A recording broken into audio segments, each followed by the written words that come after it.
What's up, everybody? It's May the 23rd, Saturday, 8:30 in the morning, PST. You know what I'm talking about. Welcome to another Operation Wisedome. My name is Cameron James Wilson. Everybody say hello. What's up, world? Hello. What's up, What's world? up? Hey, y'all. What up? Good morning, What's up, America. Soul? Peace and blessings, y'all. Good morning. Yeah, man, we in this thing. You know what I'm talking about? Today's gonna be pretty cool. We got a special guest. It's Robert Ritzman. I've been meaning to have this guy on for a very long time, over a year. Yeah, over a year for sure. But we'll get into that in just 1 second. What I wanted to do is I wanted to actually ask if we have any new Wisedome members here today, and if they could please come on and introduce themselves. I know we have one. Don't make me call you out. Dale, Shannon.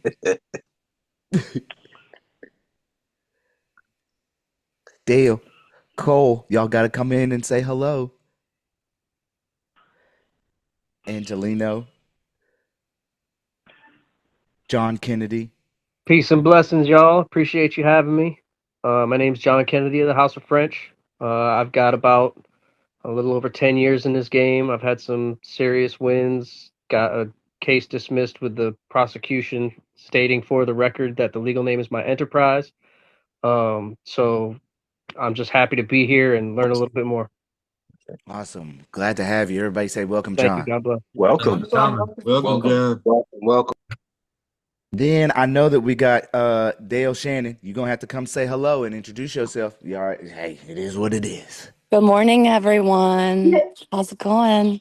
Brand new to the team. Tell us about yourself. Where are you from? So I am from Wisconsin, and I left my sales career in November because I felt like God was calling me to more. And let me tell you, when I asked him to show me the light, that light is shining so bright in the last 6 months. And I am learning more than I've ever learned. So if you get a random request from me and I reach out and I'm asking you some crazy stuff, don't be surprised because I am like up all night long, just learning and growing and discovering. And it is a wild world out there. Let me tell you what. So It is yeah. wild. But we're making it a little bit more calm. We're making it a little bit more rationalized. We're getting a little bit more spirit into people's hearts and minds and a little bit more morality out there. So we appreciate it. We're glad to have you here. Everybody say welcome, Dale. Welcome, Dale. Welcome, Dale. Hey, so where in Welcome. Wisconsin? What? I'm familiar with. I go up there for work near the Heartland area. But anyway, you know what? I don't want to hijack the call. Sorry. Go ahead, Cam. You're good, bro. You can conversate all you want, Joe. All right.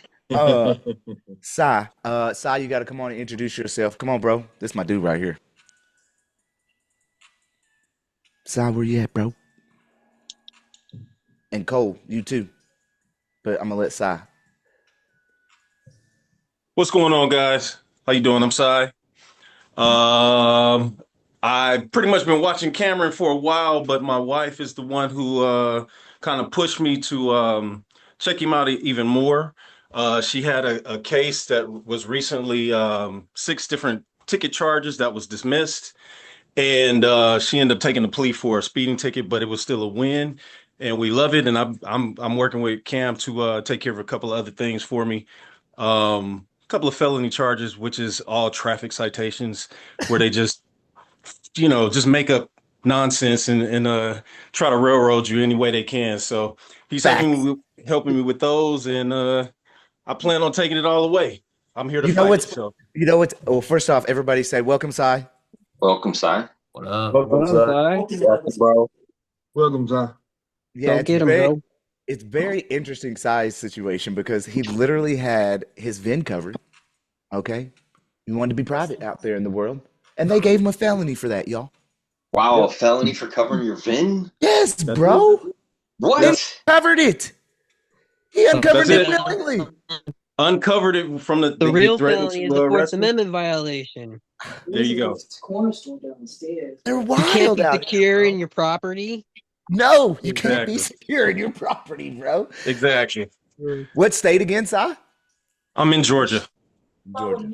Georgia out Yep. there fooling, bro. Georgia crazy. Out. Okay. Yep. Yeah, I'm so a mute again because I'm somewhat indisposed. I got a lot of going on in my house, so I'm still listening. I'm here. good, brother. You good. You good. Nice meeting you guys. Thank you. You as well. Glad to have you here, bro. Cole, what's up, my boy Cole? Where you at? Damn. Cole, where you at, Cole?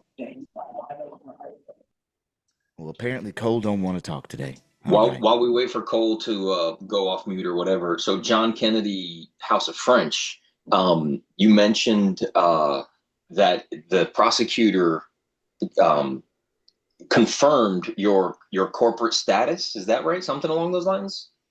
Yeah, so I'll give a quick rundown. So I was out delivering newspapers with a buddy of mine. I was helping him out. It was the dead of winter, and we got pulled over for the light being broken out because I guess one of the salt trucks had kicked up a rock and busted his light, and we didn't know. Brake light. Yeah. So he pulls us over. He asks us for identification, and I'm like, I'm not going to identify you. Number one, I don't have any identification on me. Number two, I haven't committed a crime, and so I have no reason to identify, and you have no reason to ask for it. He says, well, you're not wearing your safety belt, and that's a crime. No, sir, that is a statutory contractual violation. Has Nice. nothing to do with an injured party. And unless you can produce an injured party in a complaint, or if you witnessed a crime, you've got nothing on me, and I'm not going to identify. Well, you're Yeah. either going to identify or I'm going to pull you out the truck. Well, you're going to have to pull me out. So he pulls me out. We're on the side of the road. He tells me to sit down. I said, no, I don't take orders from public servants. I'll stand just right here. That's fine. And then he grabs me and tries to put me in the car, cuffs me and tries to put me in the car. I stood 10 toes down, placed my feet, held my arms tight behind my back, and would not let him put me in the car. Then he started assaulting me. 5-6 punches to the gut, couple of knees, Wow. and then they brought me in, and all of a sudden the failure to identify charge disappeared when I got there, and all they charged me with was not wearing a safety belt. So then fast forward, I go in for the hearing. At this point, this was like 2018. I'd been a secured party since 2016. All of my paperwork was filed in New York. The Treasury had all of my paperwork, everything. Nothing had ever been rebutted. So I give the prosecutor, I go in to get discovery. They had somebody sitting outside of the courtroom handing out discovery. I've never seen this before. Never seen that happen before, where you have a clerk just sitting at a desk outside of the courtroom handing discovery to people as they come up. And so I got my legal notice in demand with me and notification of record, and I'm like, I'm here as the special third-party intervener for that entity, and I'd like copy of discovery. Well, if you're not that entity, we're not going to give you discovery. Okay, well, I'm going to need that, and you're violating my Fifth Amendment due process rights by not providing it, and you're also violating Brady. So they go and they get the prosecutor. Prosecutor comes out, and I hand her my legal notice in demand. She spends about 35, 40 minutes in there while court is already going on in the courtroom. They're hearing cases already, and I'm sitting out there in the lobby waiting for her to review my legal notice in demand. She comes back shaking and hands me back the legal notice in demand. Says, "Okay, we'll get discovery to you. Just give us a few minutes." So we go in the courtroom, and then the judge finally calls, and she calls John French. I said, "I'm sorry, who?" She said, "John French." I said, "Well, I'm not that person as defined by Maine revised statutes. I'm the authorized representative for that person." "Okay, well, we'll get to you in a few minutes. Why don't you go and have a seat?" I'm like, "All right."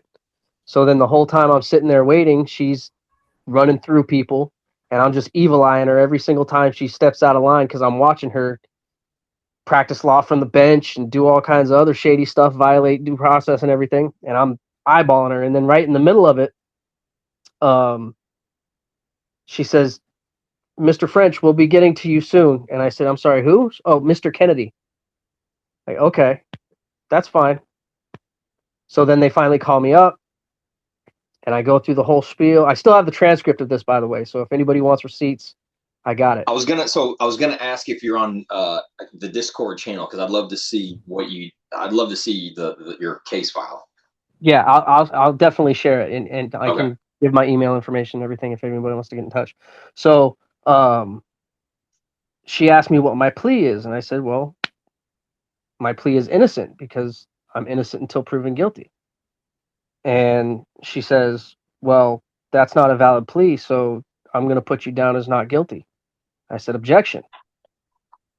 I didn't authorize you to put in a plea on my behalf. You're practicing law from the bench. Thank you for violating your oath. You are now dismissed. This is now my courtroom. Now, what'd she say to that? She really didn't say much. Okay. The bailiff stepped in and tried to say some stuff, and then she told me to be quiet. And I'm like, no, I'm the one holding court here now because now I have violations to bring in this courtroom. So are we going to be addressing the violations that have taken place against me? And the bailiff starts talking some other trash, saying, this isn't your courtroom. You need to leave. I'm like, okay, I'll leave. And as I start walking out, the prosecutor, or no, the judge then says, would you like discovery on behalf of your enterprise? Okay. And I said, no, I don't need it. It's fraud. And I start walking out, and the last thing that you hear on or read on the transcript is the prosecutor bringing something up to the judge saying, well, we've offered him, and we've got a concern that, oh, well, he's gone. And that's what ends the transcript. 3 months later, I He's get still a listening. letter in the mail addressed to John Kennedy of the House of French. Just like that? Or no, sorry, John-Kennedy, French, handwritten. Okay. Okay. Then in the letter, at the bottom of the letter, it says copy sent to John Kennedy French, the all cap, the legal entity, right? Care of John Kennedy French Estate, care of John Kennedy of the House of French. Okay. Dismissed for prosecutorial discretion. Yeah. Okay. Yeah. And I get people saying all the time, well, prosecutorial discretion can mean anything. And it's like, yeah, but you have to look at what she did. She took the time to handwrite the proper name on the envelope. She took the time to write the copy sent to in the letter, right, making the separation of the three distinct entities. Right? That's willful movement, right? And so for sure. So she totally made a complete acquiescence. And okay. Yeah, All right. Well, I good. never pursued it any more man. than that, but yeah, thank you. Yeah. Good. All right. Everybody unmute and tell John congratulations for standing up on his rights. That's right, man. Congratulations, bro. Thank you, y'all. Thank you. Oh, congratulations, man. What part of New York you from? Yeah, that was brilliant, brother. I'm not from New York. I was living in Maine at the time, and because New York is the UCC district for New England, that's where I filed. And I've been filing people's trust paperwork to become a secured party since about 2017. And I always file in New York for everybody. I don't care where you're at because New York is business mecca.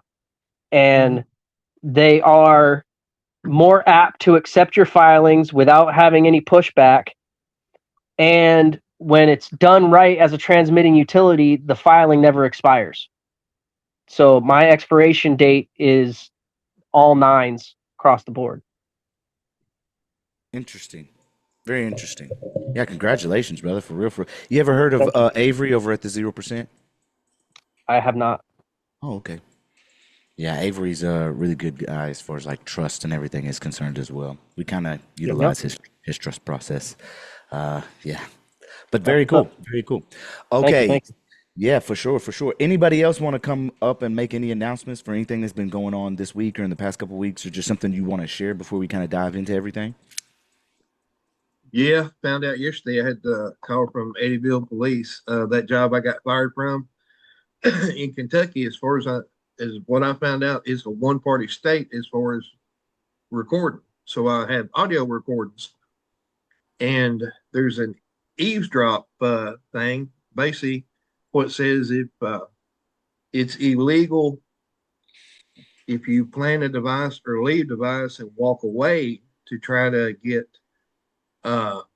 recorded conversation, but I was with my device all the time in all the recordings because of the verbal abuse and a bunch of other things that went on where I used to work. So this cop calls me and we went through it, and I told him, look, I've got got a case open with the EEOC, and I don't know really what all I can talk about because I hadn't talked to them. And the cop knew, about in Kentucky, if you have your recording device on you during the conversation, if you don't walk off and leave it, that it's legal. And I'm still looking up court cases and stuff. I might get in the ire with you, Cam, to kind of help me if I need to start filing anything. So the cop, last thing he said was, so if I get a subpoena, I won't find that you left your device anywhere alone and tried to record a secret or tried to record a conversation while I was out of the room. I told him, I said, I done everything lawful and everything. I followed the law. So that's what I left him with. So now thinking, well, Monday, do I need to just take a trip down to Eddyville and talk to that cop and let him hear the recording, say, you can hear me, you can hear what's going on, here's my verbal abuse, here's this, here's that? Or do I just need to wait and see if he does get a subpoena? Maybe it'll look better on me if I just go and say, hey, save you the trouble from getting a subpoena. This is what I have recorded, and this is why I recorded it, because, there's a lot of negligence that even put the public in danger with Clark Freight. So that happened, yesterday, Friday evening. Very interesting. Yeah, I've been seeing you be making some calls. Was very busy yesterday, and then this morning, Let's just go. getting No, right started for Wisedome. But yeah, bro, we'll get into it. Definitely take a look at everything and see exactly what's going on. For me, when it comes down to a one-party state, I already think that's illegal anyways. I can record anything I want to record. At least that's my understanding of it. public. Yeah, I don't know. I just And I'm to me, if somebody does it to see the intent, my intent is to build a record for the negligence and the danger to the public and the verbal abuse and all this. Kentucky's got laws against equal for all employees. So, there was one guy that had to wear steel-toe boots and everybody else did. One guy could, scream, holler, and cuss at me. But then I've got a recording where the boss says, I have the Texas sticker with the rattlesnake. I had it on my truck. Didn't damage any paint or anything. And he come to me and I have the recording where, he said, that might offend somebody. And I'm thinking, you're going to let a co-worker cuss me, super glue my tablet together and mess me. And the same guy that done that urinated in another co-worker's gloves because they had an argument. But he gonna come at me, and there's so much. Oh man! But this guy, he's a fire chief of Eddyville, and he's just like the governor. He made comments. Well, if you hit me, it's a felony. I'm fire chief. You'll go to jail. He's like he's like King Farouk. He can do anything he wants to anybody, and nobody can touch him. Mm. I had to go to therapy because of all the stuff 3 times, and then they fired me and kept the guy that pissed in the guy's work gloves. Mm. That's wild. So, it's a shit storm. Wilding out there, man. Yeah, and during all that, I stayed calm. I got recording. Yeah, that's I mean, it's your duty at this point to make sure that doesn't happen. I mean, that doesn't happen again, right? Well, right. And one of the audio recordings I got is with a coworker, a great guy, and so semi brakes are adjustable. They're supposed to be greased a little. I don't know if I have any CD holders in here, but so you got to grease the slack. They're like a ratchet, just like a regular ratchet. When you use them and the brake pads wear down, they're supposed to ratchet up and keep the brakes adjusted. There's one trailer, and I've got everything written down that I told him multiple times, hey, the brakes need to be adjusted on this trailer because weighing 75,000 pounds, when I went to apply the brakes, the tractor, I could feel those brakes apply, but I could feel the trailer push me. And I only pulled that trailer once. When I brought that to him, I said, man, some of these trailers won't even pass a DOT inspection. All he would do was get mad. He act like it come out of his pocket, and he never done anything about it. Mm. And I got evidence of that. Air leaks. Yeah.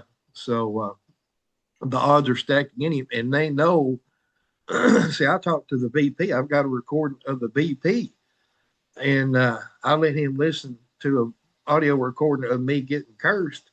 Plus, over a year ago at the last safety meeting in 2025, I sent an email to Pasadena, Texas, to Clark Freight, describing what was in it, and I sent an audio recording. So they knew, the corporate office knew that I was doing audio recordings, and I told the corporate office that Kentucky is a one-party state. So the corporate office have known for over a year. And all of a sudden now, they get mad. They probably got their butt jumped down here in Eddyville, got a big butt chewing about it, and now they want to retaliate. Mm. Well, we're going to be rebutting that shit and coming back with it. You dig what I'm saying? Yeah. Coming back hard and heavy. Right. And the cop wouldn't tell me who did it. And when he called me, I was like, man, I don't even work anymore. He's, oh, I thought you still work there. I said, no, they fired me back in March. So, yeah. Good Time stuff. to bring out the steamroller, baby. Yeah, we're going to have to. And I hate to be this way. Oh, go ahead. Sorry. No, you're good. No, yeah. Hey, we got to come with it. If they come in with that. I hate to be this way, but if there's something that has to be done with that boss that will, not for better term, get in his pocket or some way where he has to change or he has to get fired. Because you got a 70,000 pound semi rolling 70, 75 mile an hour down the road and the trailer brakes are not working, it's a scary feeling, which I was only doing about 45 and I noticed it. But this guy's a fire chief. So there's no telling how many wrecks that he works a year with semis that are working in good condition. Like a couple years ago, there was a driver that wasn't paying no attention and run through like on a beautiful summer day, not a cloud in the sky, run through like 7 or 8 cars and like killed one. I think somebody got burned up, and he won't do the maintenance to keep the semi safe. Oh, there's so much negligence. I hope the state gets involved and prosecutes him criminally. So anyway. Yeah, it sounds like a pretty crazy situation. I mean, you've been keeping us fairly updated with everything, so I want to be able to help as far as or any of us as much as possible. Situations. Oh yeah, you're So my number one. what I wanted to do first off, before we get into the secondary and then jump into double R, is I want to let y'all know, of course, we got the Magnanimity Festival. This is going to be the last 5 days in September. It's going to be an all-inclusive event, like literally all-inclusive. So once you got your tickets, you're taken care of. I'm talking about tent, I'm talking about food, everything's taken care of completely 100%. Again, this is going to be in the last 5 days of September. It's going to be in Walnut Grove. Where you at, Kane? You still in this thing, Kane? Kane's still in this thing, yeah. And we're gonna be doing it at Kane's property. Yep, I'm in here. Yeah, Kane's got some property out here. If you're not cool with tents or anything like that, you can get your ass in Airbnb or something like that if you want to. Towns are like 10 minutes away. There's 2 different towns. There's a bed and breakfast pretty close in Walnut Grove, and then Springfield's maybe about 20 minutes away. Got everything anybody would want. Yeah, so I mean, either way, you want to do it, but we got quite a few guests coming in. I know Kevin Close is going to be coming in and speaking. Minister B. Better is going to be coming in and speaking, and I'm working on Uriah Brandon right now and some other individuals. It's going to be pretty cool. So we're letting you know right now the Magnanimity Festival is going to be the last 5 days in September. We're going to have a DJ. We're going to have everything's going to be all inclusive though, so y'all be prepared for that one to make an announcement for that. Then secondary, what's coming up is this week, at the beginning of the week, we started pushing out the traffic law reform or right to travel bill pretty heavily. What we did is we went ahead and introduced one in Washington. We went ahead and submitted one in Florida. We went ahead and submitted one, I think New York, as well as, did we do Michigan? No, I didn't do Michigan yesterday. So we left off on New York. Now, of course, again, these are what we do is we include the bill, right? We include the bill fiscal note as far as the analysis of income or the revenue that's being generated, right? And then we also reach out to 10 conservatives. I think for New York, I was able to reach out to 12 different conservative representative legislators and senators. So we're sending out these emails. But what's pretty interesting is when I went ahead and did one for Washington, someone's watching, right?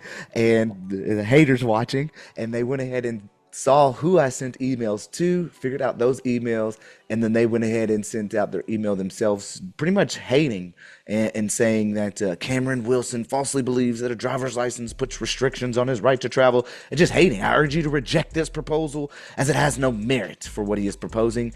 And, you know, we just already got haters out there emailing. So if any of these states, as we're moving forward with submitting, if y'all feel inclined and you have some time to reach out to representatives, make some calls to some of the representatives, and just voice your opinion, please do so, because we do need the support of the people. It's not just Power Inherent the People or Operation Wisedome that's going to make this happen. This is going to be the nation.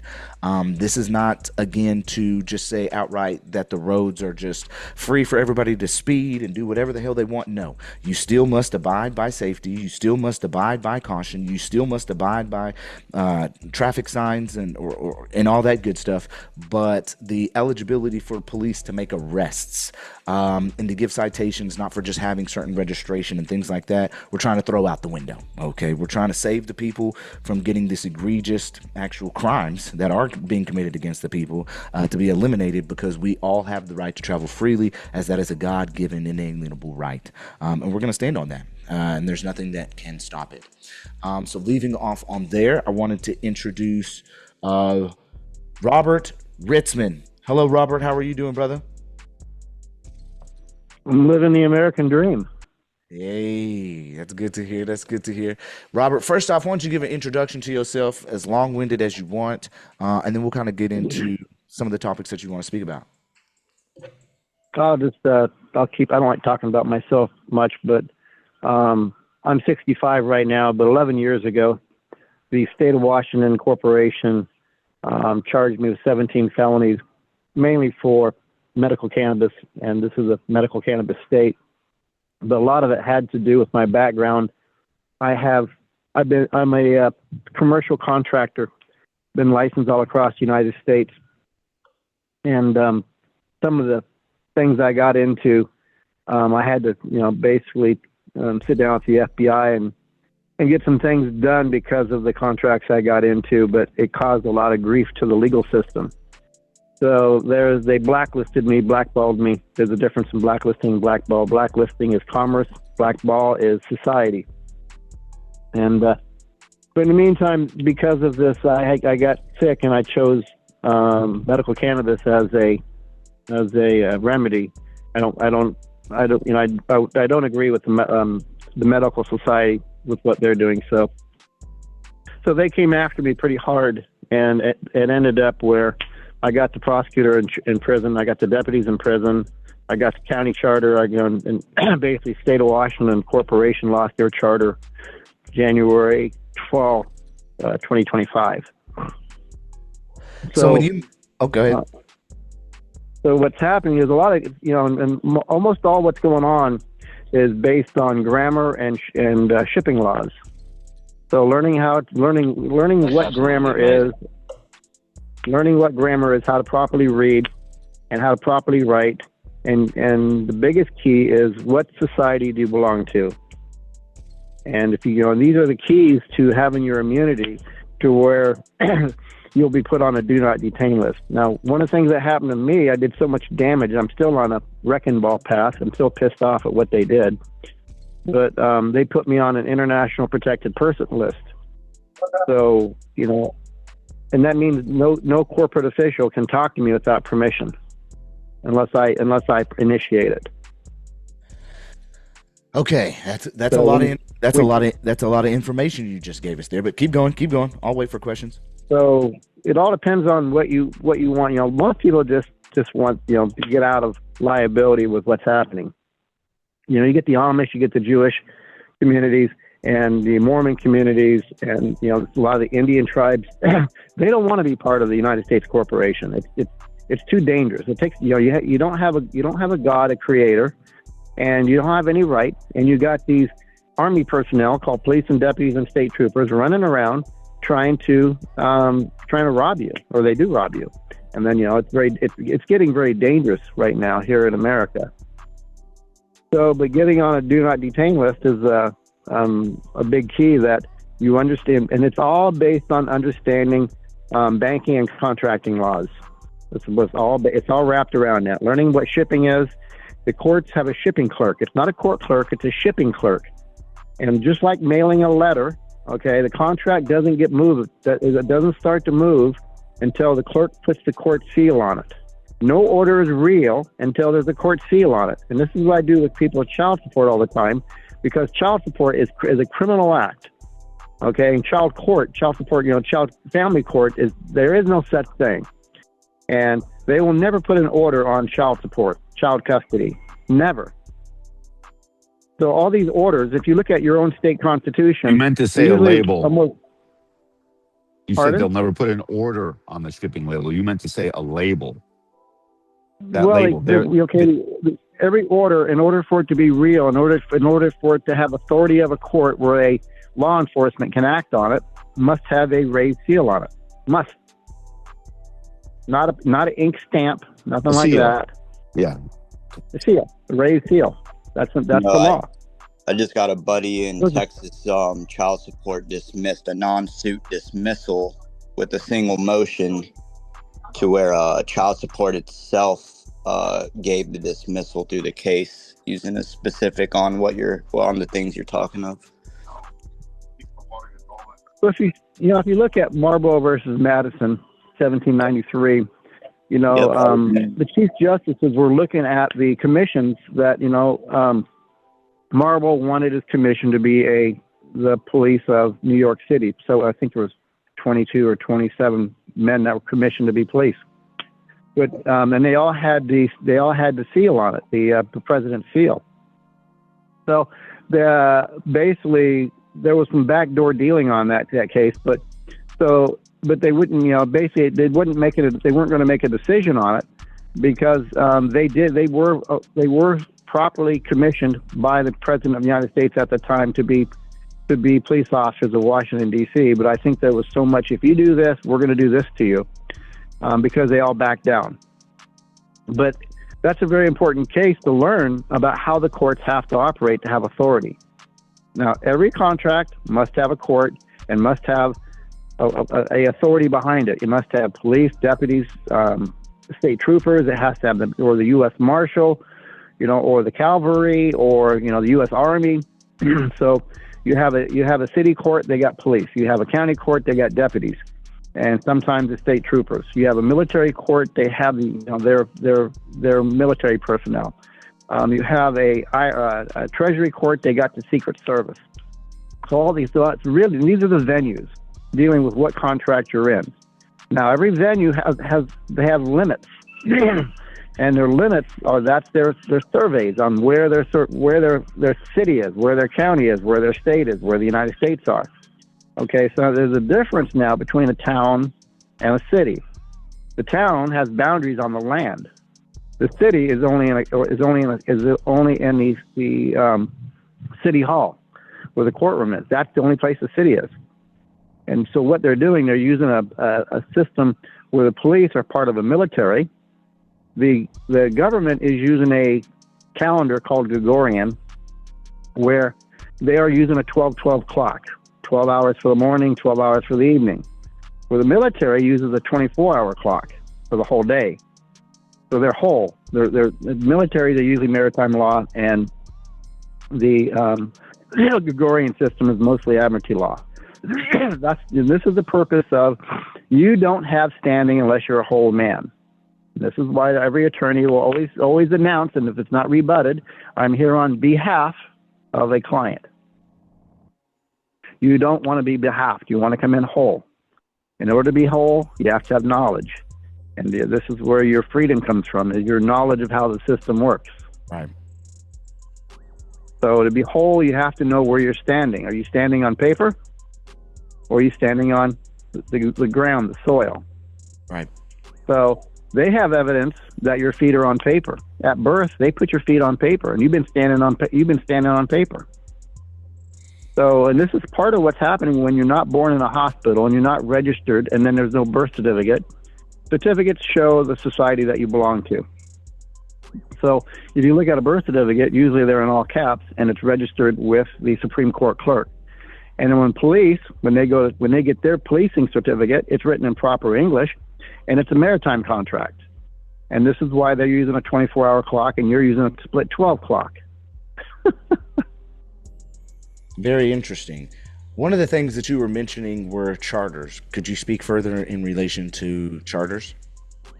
In shipping, I don't care if it's a aircraft charter, if it's a shipping charter for a vessel, if it's a rail charter, everything has a charter, and it designates the way.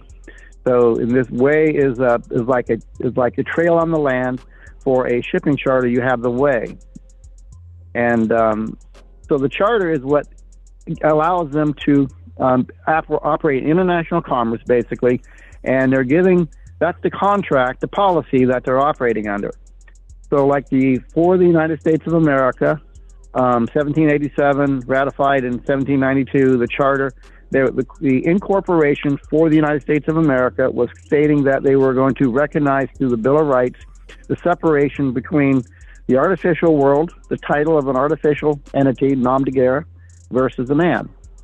And then when we got to 1871, where now they created the United States Corporation, and that's when it went into maritime. So now they have a duality here. We got the Admiralty and we got the maritime. So that's when we got the 14th Amendment, the artificial person for contract, because now up until that time we recognize the shipping, and we recognize man is not, you can't ship a man, otherwise it's considered slavery, and that's punishable by the death penalty. So in 1871, they got that corrected, and they put everybody into, quote, a military status, where your title is like a Mr. or a Doe with a comma. The punctuation is a title in international law that gives them the right to do it. And then when we got into the bankruptcy, they brought in the trust, and the trust became the Social Security Administration, where what they did was John Henry Doe become John H. Doe, all caps. And that designated the trust at that time. The trust changed in 2007 when Queen Elizabeth II went bankrupt. She had to put the trust of the United States into receivership, and it went John H. Doe, all cap. Well, John H. Doe, the H. Doe, the H with a period in it, that designates that's an agent to Washington, D.C., so you became an employee of Washington, D.C. in 2007. In July 2025, when COVID hit, Friday, March 13th, Donald J. Trump, the agent for Washington, D.C., put the United States into receivership of FEMA. So he wasn't in control of it. And then what happened, it changed the legalities of the trust once again. And then in July 2025, the Social Security Administration shut down, reopened in August. And it came out, now it's John Henry Doe, all caps, as one name. That is the new trust name as of August 2025. But the state, what they done, those are federal trust names. Now the state has jurisdiction over John H. Doe, but they ended that. So now what the state is doing, if you look on a lot of these traffic citations, the driver's license, line 1 is surname on your driver's license, line 2 is John Henry. So all caps, and there's a separation there. That's where the comma comes in. But because the states no longer have a contract with the franchise of the United States Corporation, what they've done is they created a new trust called John Doe, all caps. And I won't allow them to do that. So they're bringing you in on a shipping charge, and they're using a trust name. They can't do that. They have to use a titled trademark name. And this is the registration of a birth certificate. And it has, and it has to have punctuation in it. And Mr. Doe or a Doe, comma John Henry, all caps, has to be something along that line. I've seen all across the United States the last 5 years. I've seen courts trying to use John Henry Doe in a traffic citation, and they're offering jail time, and I always turn them into the FBI for doing that, because you can't do that. And and this is the thing about it. You can't put a trust name in the mail. Okay, it has to be service hand to hand. So what they're doing on the envelope, okay, if you put a trust name, if you write the trust name on an envelope, Doe, comma John Henry, all caps on the envelope, that's a crime. So what they're doing on all trusts and utilities or trusts, they're putting the statement or the letter, and they're putting a window on the envelope, so there's nothing on the envelope. So what's happening? They're mailing a blank envelope with a contract inside. So, and this is the issue with the car. The car has windows. Okay, the car is the letter. The envelope is the license plate. So when you have a Washington license plate, all caps, Washington designates Department of Transportation. The driver's license says Washington, all caps. That designates Department of Transportation. So that's shipping. So I called out Washington 6 years ago. They were putting temporary registrations on the outside or on the inside of the car. They were taping the temporary registration on the inside. You can't put the envelope on the inside of the letter. It can't be done. So that's when they changed everything. Now they give you a 30-day plastic temporary registration. It has your VIN number, has your make, your model, has all the information of that vessel, and then you voluntarily have to bolt it on the outside of the car. That's proper shipping. Well, I don't mind the system of statutory because I'm out of it, and I got remedy for everything. It's just like you all are trying to figure out how to do the contract and get remedy. We don't, there is no money, so there is no remedy. So we're playing Monopoly, and if you're on the board, you do not pass go and you go to jail. If you're off the board, then you roll the dice. And you're always looking for numbers to collect property, pieces of cards, and have other people come onto your property and get a trespass and bankrupt them. And at the end of the game, however long it may be, you own everything. All the money and all the property belongs to you. Now the game's over. That's exactly what's happening today. We're playing Monopoly. You're right. We are playing Monopoly. There is no money. So every society, in order to be sovereign, there's three mandatory things. Okay, you must have a language, you must have a law, and you must have a creator, and you must know what they are. Okay, so you got to have those three things. So what you've done here in America, what we've done is we went to the United States and we turned everything into the public, and the public means corporation. So you go to a public hospital and you have a birth, and then the hospital is a foundry where they claim the baby. They take the baby away from the mother, put it into an incubator, a square box, and that's the shipping box, the six-sided shipping box. So the executive six means executor status. And anyway, they make a claim, and they usually what they do, they make a claim on parentria where you are the orphan, and then so and everything goes into Columbia. And here in the United States, we have District of Columbia. Canada, they have British Columbia. South America, they got Columbia. And Columbia is a definition for where they hold the orphan. In Italian, Columbo is the white dove, which is a symbology of the orphan. Columbus is a man that collects the orphans and puts them in Columbia. So this is how they're gaining jurisdiction over the orphans, and this is where they have the right to talk for you. They're claiming that you're orphaned, and they have been protecting you. That in your protection is your value is a future taxpayer or the taxpayer. Right, because it goes back to Thomas Jefferson's lending he created. So he created a lending for future value of his slaves. And that's where they came up with the Social Security number and right, which is Federal Reserve. I don't mind the system. I don't like the administrative attorneys that they've gotten so goddamn greedy. They're robbing everybody. They're robbing your homes, your cars, your family. They're robbing you on the road. they can raise and lower taxes. So if you're working, your wages are now being, the taxes just gotten ridiculous. So the other tax they're doing is inflation, and we've all seen that in the last 5 years. Right. But what's happened over the last 50, 60 years, they call it under the table, working for cash under the table. So you go work for somebody and they pay you cash, and it doesn't go into a bank account. It doesn't get recorded. So now that cash can be used. Those are your wages, and it cannot be depleted. I've got, there's a real good case, Credit Creek.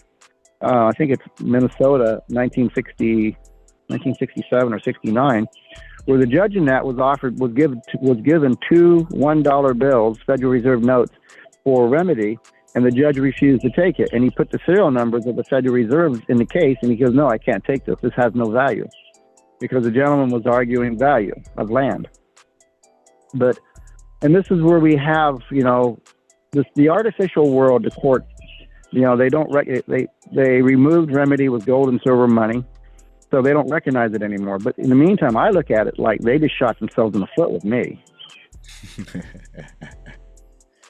Okay. So without remedy, they have no jurisdiction. Without jurisdiction, you try to proceed. This is a harassment and a trespass. Right. Well, a lot of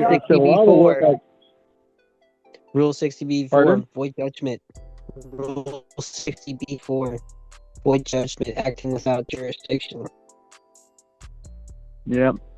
So a lot of I said, I've talked with gurus up in Canada, Riley Bissett, and he went to jail for it. But I can't. What happens in law is we have these corporations, and most people don't understand that almost every city in the United States started out as a private city where investors went in and they built all the businesses and then just hired employees, and it's a private city. They hired their own, they hired their mayor, they hired their own police, the police chief, and it's a private city.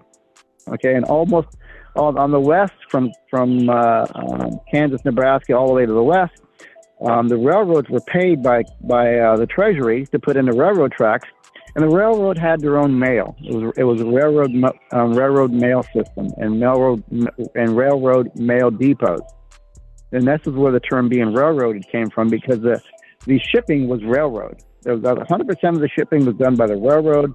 There was no United States of America involved in it. It was all private railroads. And this is where but what they did was the railroads put in railroad depots wherever they could make money. Mining towns were great. Farming communities to move their crops around. Logging communities to move the product of logs across the United States. So these men building the railroads were getting very wealthy. And then the other half was every other square mile, the Congress or the Treasury was giving them the land. So the Treasury is custodian of all land within the United States of America. And the Secret Service. Huh? Go ahead, Papa. And the Secret Service is the authority behind all that. And people don't use them. I find that amazing. But anyway, so I basically learned what the government was. A little more on the Treasury or on the land part of that you were just talking about.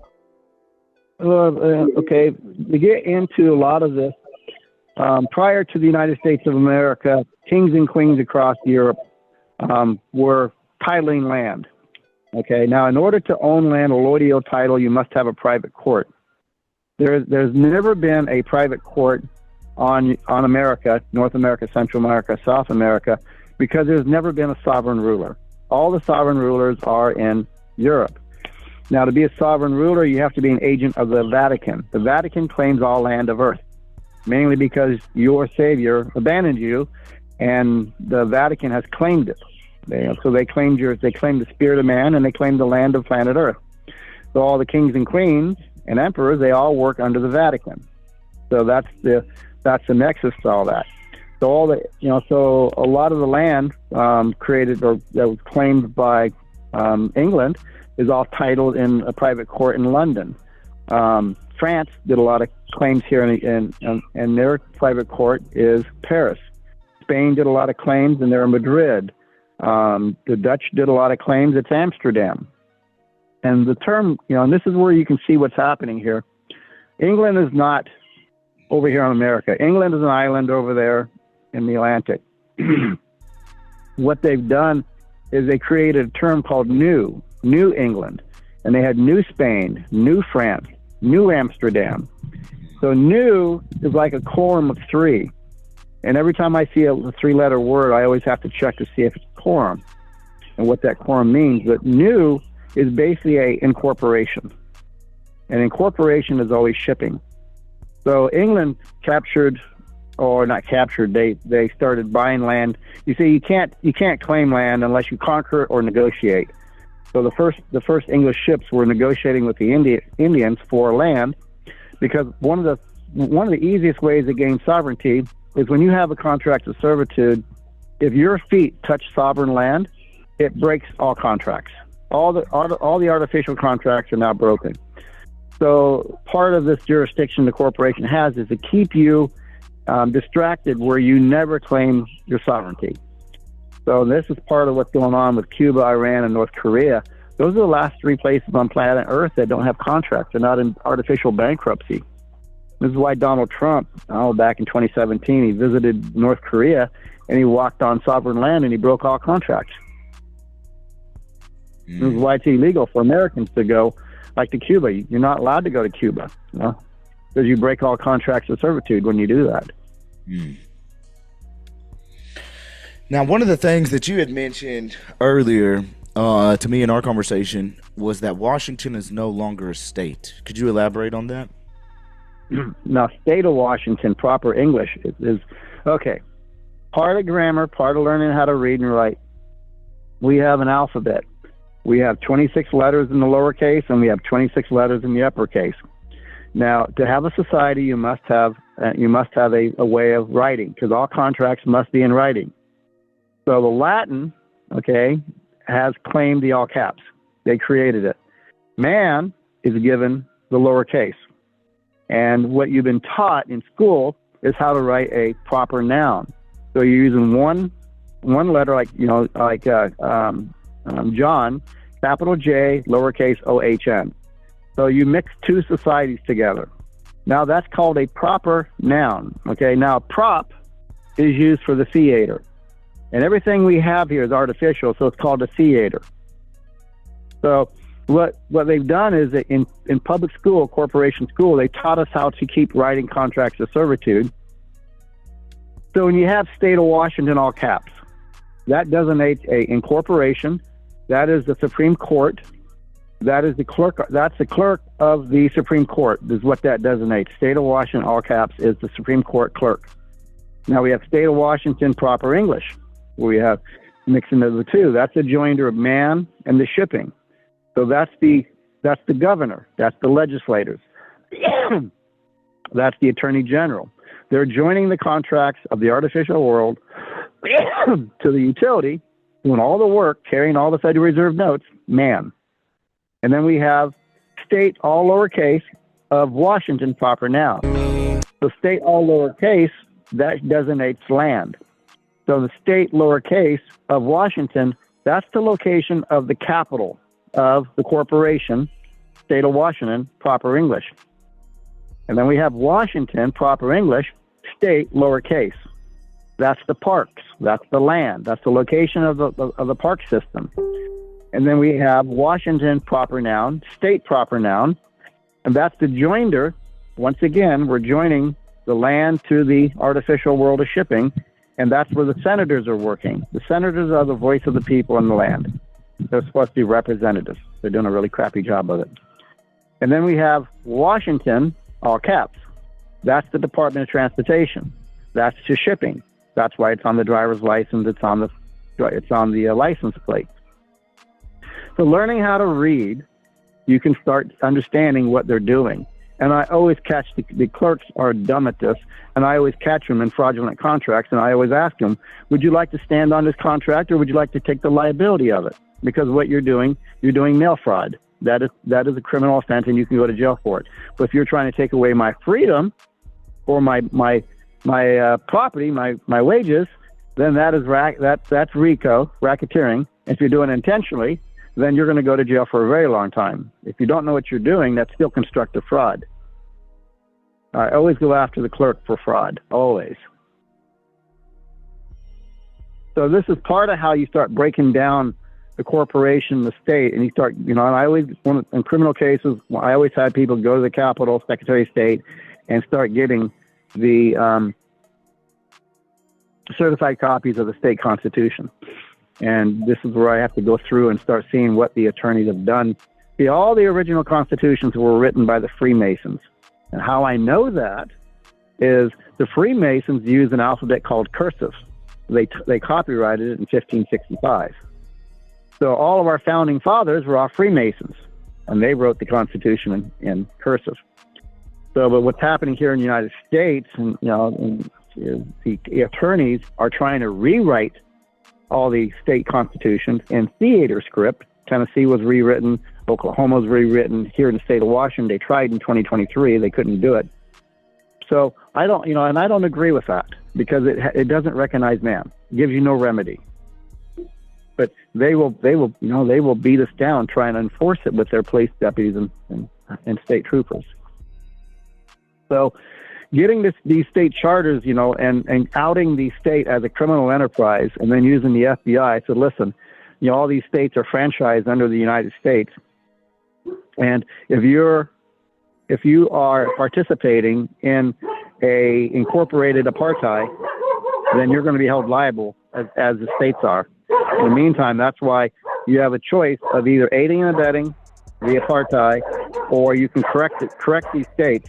Whoever's doing this. So if the governor's been given notice, the attorney general's been given notice, the county commissioners, the county manager, if they've been all given notice and they proceed because we've always done it this way, then I notify the courts of La Hague, because that's where apartheid is heard. Excuse me, I hate to interrupt, but you're touching on a very subject that I've been covering lately, but it goes towards the etymology as well, and how we're designed. Pretty much it's like it's apparent that your parents are pairs of renters, because signature is sign in nature put together, and then you sign your nature over, you sell it because you're a product. Your mother's a ship and you're the product that's being sold to the state. And then the foot, you sell the soul, and the foot touches that piece of paper before it could touch the land. This is why wet foot, dry foot, like for Cubans and stuff, exists. Like they're dead in the water if they're caught in the water, but they're safe if they're on the land, because then you go through the waters and you sell your soul is issued the social security number, the birth certificate number, which is the account, and the routing number to the estate, which is the QSIP. This is where, like, why you hear bond only comes from banking and if you go to jail. And you go, you know what I'm saying? So there's an etymology where that's how you get a credit score too, because that QSIP number is tied to your state, which is your trust. And you just went over on how that is held and who it is held by and for why. And then you're a shipman, you're go through the waters like the ship, and you're going to go through the canal, your mother, and then your mother's going to give birth like a ship, and then you're going to get docked by the doctor. And the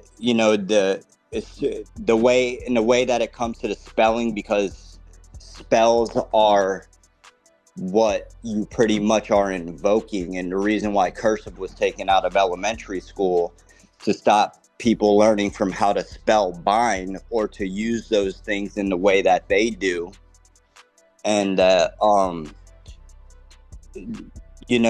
this is how it's all masked in there, and we blindly are bred, especially in the Western world in this country, to speak these things, like saying he's insane. Well, he's insanity. No, we're out of it. He's independent. Well, he's independence. No, we're out of it.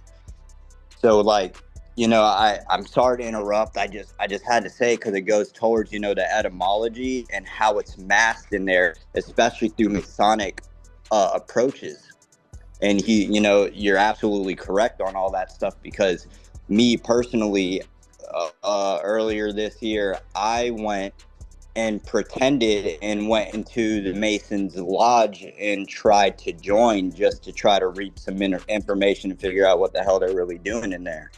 But I ended up getting kicked out anyway. So, you know, I just, you know, it's an important thing that we pay attention to that and how it's even written down in our motions and the way legalese binds into those things, and they all bridge together and they work together.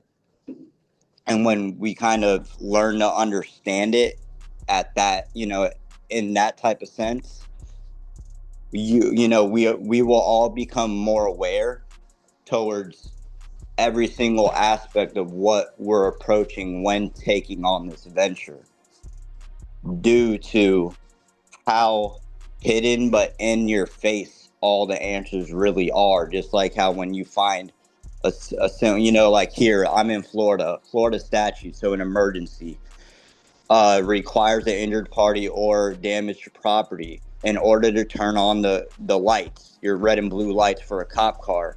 So every single time that cop turns on his lights to pull you over and there is no emergency and those elements don't exist, he's violating Florida Statute 316.507, I believe it is. So, you know what I mean? I wanted to throw that out there. I love what you're saying. You know your shit real well, and you know, I'll shut the fuck up. Okay, Double R. Let me ask you this: how are we to utilize charters like you have? Well, I mean, you know, right now the state is operating on a charter. The county has a charter, or they here in this state, you know, state of Washington, what used to be, they have two different types of counties here. They have chartered counties and home rule counties. The chartered counties are independent, and if they get sued, they have to pay for it themselves. The home rule counties, they decided that if they get like 8 counties in the state of Washington that are home rule, if one county gets sued for $100,000, then they all pitch in. All 8 counties will pitch in for that $100 penalty that one county has received. So, and this is where I say, okay, well, you know, if y'all are going to pay for your racketeering, then that's fine with me. I don't care. You know, however you want to pay for it. But their charters, you know, like I said, these are corporations, and they're, you know, and okay, real quick on admiralty law, everything that says IN, like insurance, and, you know, indebted, independent, you know, insane, anything with IN is admiralty law, and it's performance. Anything that's in maritime law or lex mercantile is bonded. Okay, bonds are for payments. Okay, so if you're doing me on a contractor, so I'm licensed, I'm insured and bonded. I'm insured for my performance, and I'm bonded for payment. And these are what people got to understand. And for me to bid, I have to be certified in order to be bid. So if I'm not a licensed contractor, then I can't bid on property. I can't bid on jobs. Otherwise, I can get, you know, a lot of states will fine me $5,000 if I'm bidding on jobs without being a contractor. So this is what, you know, being certified bidder, a insured for performance, and bonded for payment. And this shows the 3 styles of what's happening here. So you're standing, you're going to be certified in standing, you're going to be insured for your performance, and then you're going to be bonded for your contract. And so this is a lot of what I do with the courts, as I go through risk management and I start looking for the indiscrepancies. And if they're going to force a contract and they want to attach it to me and have me liable, and I've done this to judges, I've asked the judges, am I part of this contract? Yes, you are. Then I need the full contract. We can't give it to you. Then that's a violation of international law contracts. You will go to prison for that. And then they start, I said, Your Honor, I can't read your nameplate. What does it say? And they'll tell me, say, you know, I don't have anything to write. Can I have your business card? And then I get their business card. A lot of times they'll get all the court judges' business cards and the business cards of the prosecutor and clerk before I even start anything. That shows, business cards show you're in business. If you're not licensed in the state and you have business cards and you're performing, that's a crime. So I put them exactly to what they do me as a licensed contractor. They have to have everything for remedy that I have to have. Beautiful. I don't play games. I don't go sideways with contracts. I've been at this way too long. I don't give them any leeway. The judges, prosecutors, public defenders, and clerks, bailiffs, they don't get any leeway with me. None. It's very serious. Contracts, never contract ever, and never do any verbal contract. Never, because you can't understand what's going on. When they walk in and they say, John French Kennedy, okay, is that lowercase? Is that proper English? Is that all uppercase? You don't know. So you don't know what society they're yelling out. I always do this. Can I see what you're writing, or can I see the name in writing? And they won't give it to you. So I will hold up a piece of paper with John Henry Doe in all lowercase. Your Honor, I'm part of this society, and this is a shipping court. So if you have a presentment written like this in your birthing pouch, please give it to me, and we will attend to it. But if you don't have it, then you're wasting my time. Okay, so let's say they do present over a information or charging document. How would one move about once an information or charging document has been presented? Okay, so they give you a charging document that says Doe, John Henry, all caps. I recognize that name. That's on a birth certificate. And at the top of that birth certificate, there's two names up there: State of Washington, all cap, and Department of Health, Vital Statistics. Those are the grantors to that name. And in law, those grantors are liable for all debt. So we have the Registrar General. So why don't we send him the bill? And with proof of claim, the Registrar General can settle the debt with a promissory note or a bill of exchange, and it's all backed by the Department of Treasury. I don't care. There we go. But now if you attach that to a trust, and that all trust violations are jailable events, and this is what Todd Allen Duell starts touching on, is have you given me all the information to authorize this? No. Am I the authorized signature on the Social Security? Yes, I am. I'm not my Social Security trust, because because these are all artificial, but it does have something to do with me, because my wages go into it. And this is where I start barking at the Social Security Administration Board of Trustees, say, hey, there's some problems going on here. I won't allow this to happen. No way. Otherwise, take me out of your goddamn system, because why would I allow these foreign administrators, these foreign agents to this corporation? You see, another thing people don't understand. In the War of 1812, England was mad at America for not making payments on the debt. We weren't making payments on the debt of the Revolutionary War. England bought the debt from France. Benjamin Franklin, July 1st, 1775, started the post office. Actually, he started two. He started the one in Independence Square, Pennsylvania, and he started the one in Ontario, Canada, to start two countries. Now, how did a French attorney start two countries in one day? But he did. And he borrowed money from the Bank of Paris to get America going. And then, so that's actually when I believe that the concept of a incorporation, United States of America, started with Benjamin Franklin, July 1st, 1775. But no payments were made on that 1.6 million francs that they borrowed. So a year later, France filed bankruptcy on the United States of America, for the United States of America.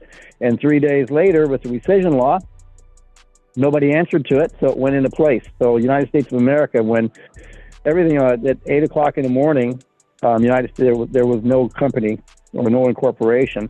So by 2 o'clock in the afternoon, when they did the independence or Declaration of Independence, it was null and void. Funny shit. So you did mention Todd. Do you agree with Todd, or? A lot of it, yeah. But I'm waiting for Todd to perfect it, where he can start winning cases on a regular basis. Now you've spoken with Todd. How do you feel about him? I said, you mean? I don't mind Todd. I mean, if I have problems, like that. Anybody has a right to start learning law and start using law. A few years ago, Todd didn't have any wealth. And then now that he's got into the social media celebrity status, people are paying him. He offered to take care of my, or help me out with some of my legal issues, but it was going to cost about $50,000. So, a few years ago, Todd was broke, and now he's he has quite a bit of wealth now. He's living in a $1.1 million condo, and he's buying Corvettes and Porsches with cash, and he's so a lot of people are giving him a lot of wealth, but I don't know if they're getting remedy with it, or is he's just another David Lester Straight, claiming that he has all the answers and nobody's getting remedy. Same with Anna Von Wright. I don't know if anybody's ever gotten a remedy with Anna Von Wright. Right. Because everything she may be 95% right, but there's 5% wrong. So, that's a breach in a contract. If you can't find that breach, then you'll lose the contract. So I've gone through a lot of her stuff and found breaches in it, and that's mainly because she has attorneys going through her paperwork, making sure there's always a mistake in it, always. And a lot of it's grammatical, it's all in grammar. So you've mentioned some things such as being in contact with FBI, using the FBI to your advantage, and then also becoming or being an internationally protected person. Could you elaborate and speak a little bit more on that? Yeah, right now, if you're going to make a claim of there's a violation of law or whatever, you can't do it anonymously, and you can't do it over the phone because you can't do business on the phone. So I helped out a lot of people, they're being injured. So I have them go to the FBI's office and claim a hate crime, and they have evidence of it, what's happening, especially if you already got your status claimed as a American national, where you have your rights, your rights are recognized. So, they sit down with all the evidence. A lot of times, they get thrown out of the FBI's office. A lot of, FBI's office they're not all the same. Some FBI agents are good, and some are being instructed not to listen to people. So it depends on, so a lot of times we might have to go to a couple of different FBI offices to get it on the record. But you sit down with them, you lay out the paperwork. A lot of times they will call me up, and I got all the paperwork, and I will talk with the FBI for somebody. They give me permission to speak for them, and I will go through the violations of international shipping. Usually that's what it is shipping or hate crimes. So when you're an American national, the driving codes don't apply to you. If you want heroin, cocaine, methamphetamine, cannabis, as long as it's a natural product, they can't touch you. And that's what happened with me. Is a lot of it is because my home is on Spanish land. So the courts are British. They didn't have jurisdiction over the land. I was born in France, and my certificate is not with the states. So all 50 states have no jurisdiction over me. So I knew, I figured that part out real quick very quickly. And then I got into the contract for arraignment, and that's when I actually won the case during arraignment, but they didn't know it. But what happened was they ended up killing my animals, which that's what got me so riled up, is they killed my sheep and they killed my dogs. So that part there I won't forgive them for. So that's where I decided to be a businessman and take away their charter, go after them. So that's what I did. I just started hammering down on them. And, when I walked into the FBI's office and sat down, I said, this is what's wrong with the courts. And they go, well, what are you charged with? I said, I'm not here for the charges. I'm here to put the courts in order. So I'm contracting with them. They were very puzzled with me. And then I finally, I said, well, what are the charges? I said, okay, illegal manufacture of marijuana, illegal possession of marijuana, blah, blah, blah, blah, blah. And I said, but I don't care about the charges because, what I'm going to do is going to be something way different. So they agreed that the courts were out of order, so they came in and put the courts in order. And that's when I started. What I did, I set the whole state up as a criminal enterprise. Now, enterprise, if you recognize the word EN, like endorse, is foreign, okay? That someone's going to give you something when you endorse something. So when you enterprise, you're going to EN is the give, and then TER is the land, and PRISE is vessel. So that's what they're giving you. A land vessel is the enterprise. But if you're a starship enterprise, now star is where you put the spirit of man. So the Starship Enterprise is kind of interesting what they did. And all this stuff is well known what they're doing for people of knowledge, people of education. But it ended up where the FBI got everything, started putting the courts in order. I started working the back door. I ended up having 4 attorneys. I ended up getting rid of 3 of them, And then the last one was a very good trial attorney, Aaron Pelly. And it actually went to, I got it into the first day of trial, and that took about, I think about 9 months, like 9 months to get in the first day of trial. And that's when I got the prosecutor into a misconduct, and the judge recognized it, and everything got shut down. And that's when it all fell apart for the county. The state tried to cover it over, hide everything. And because the FBI had already been investigating it for 6 months, they all got caught at it, and that's where they lost the state. So it all fell apart. It's a criminal enterprise. Yep. How do we know they lost the state? Does that have to be some public? Well, because right now, there is no state of Washington proper English. We have a governor, Ferguson, Gov.Ferguson of WA, W, capital W, capital A. Doesn't say state of Washington, it's WA. So if you look up the postal codes, WA is what the United States Post Office is using for what they call the Washington state. So they can't use the state of Washington anymore. They don't have maritime law. They're using postal 100%. So you're saying that Washington State Incorporated doesn't exist? Is that where you're getting at? You were saying Washington State. Yes, Washington State Incorporated does exist. That's the Supreme Court and the clerks. Okay, so the land doesn't exist?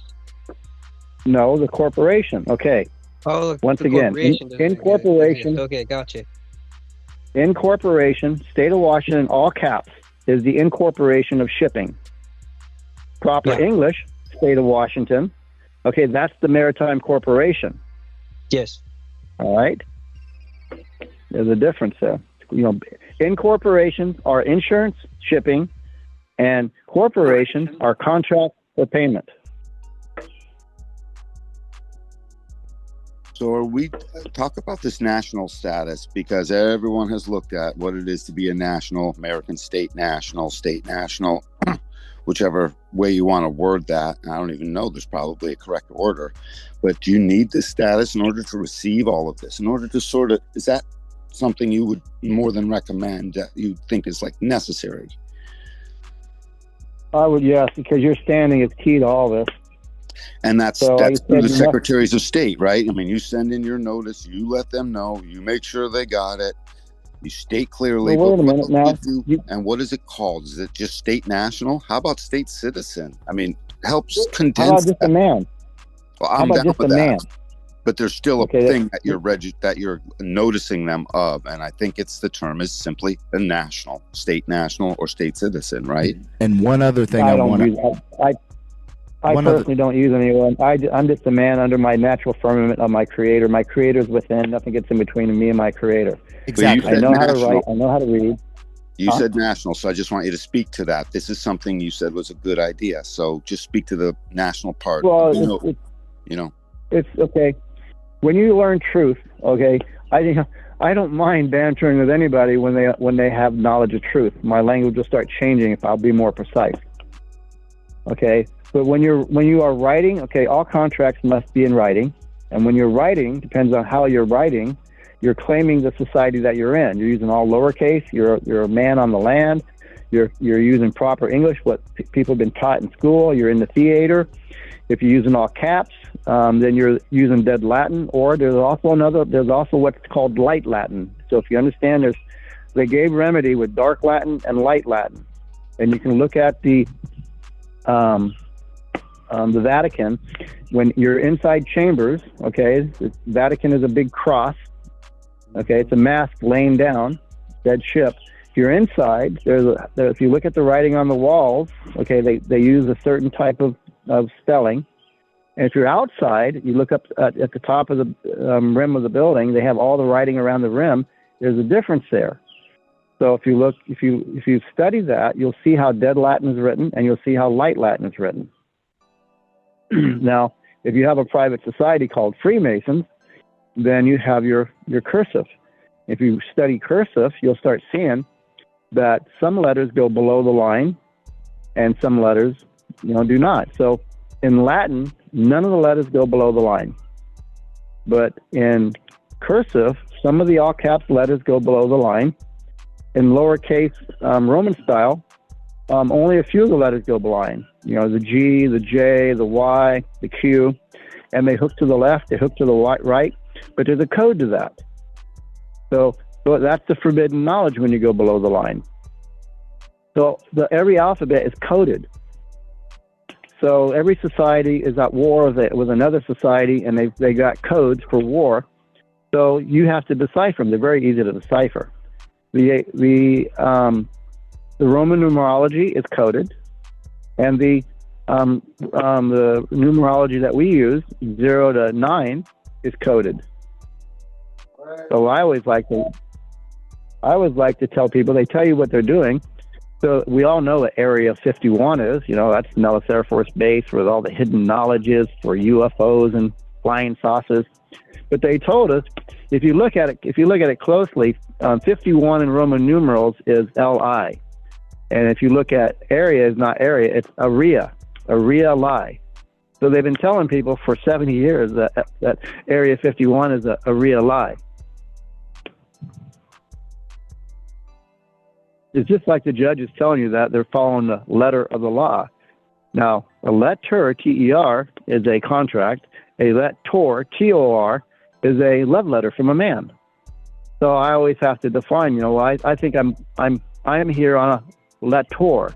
So a protester is under jurisdiction of the corporation, and you will go to jail. A protestor is not under jurisdiction of the corporation, and you will never go to jail being a tax protestor, but you will always go to jail being a tax protester. Can you get back to the national? Just a lot of people here, including me, are real curious about, you said, and I agree, you should get your paperwork in order and your status in order. I think you even called it status. If you have a different word, please say so. To be American national.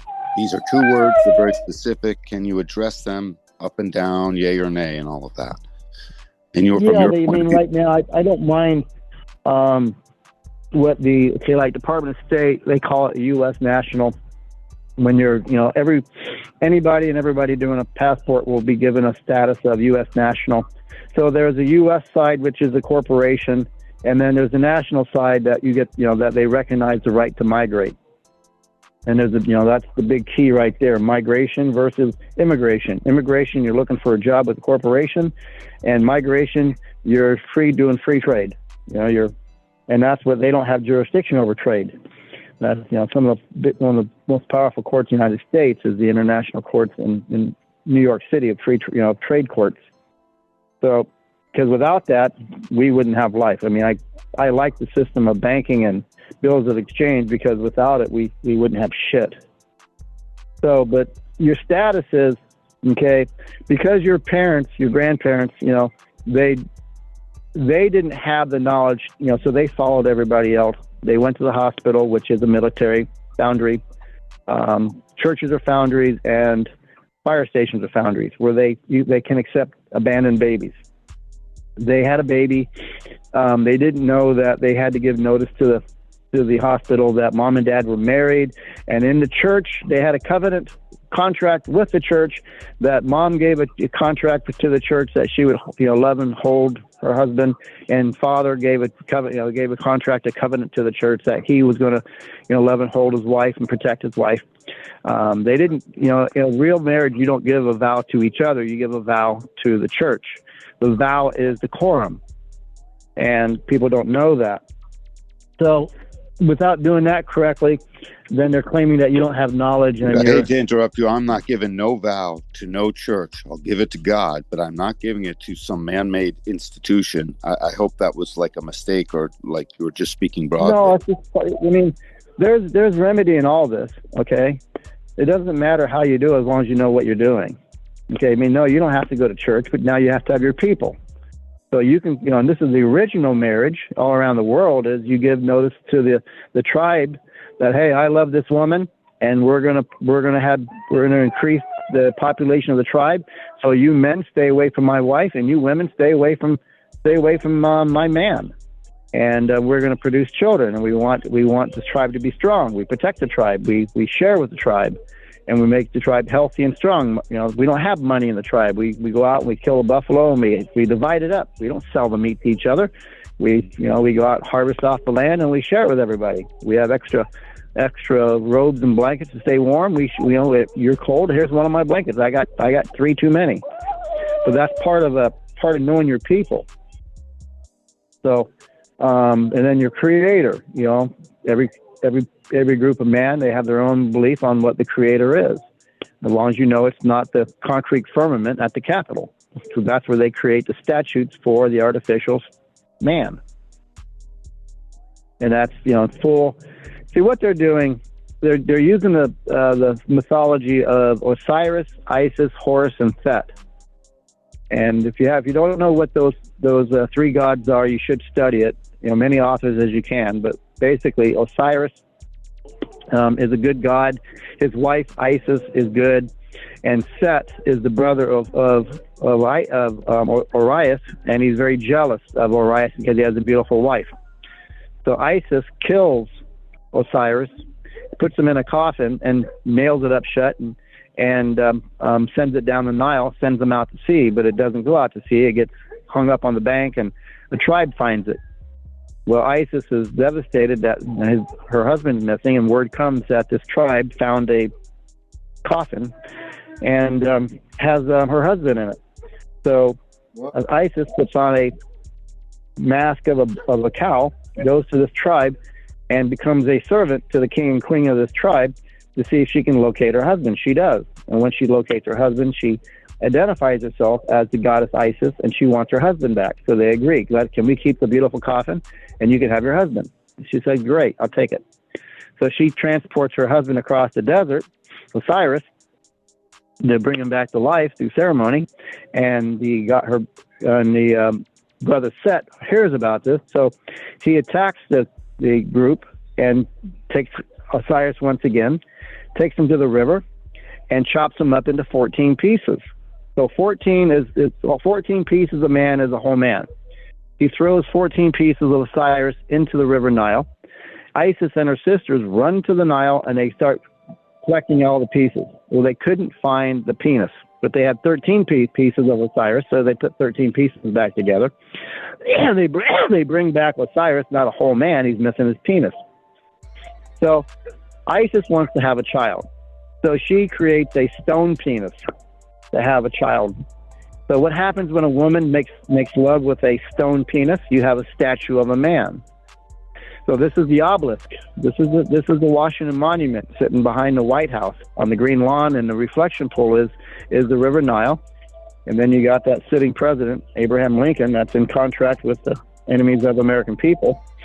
But they're giving us notice at Washington, D.C., what they're doing to us.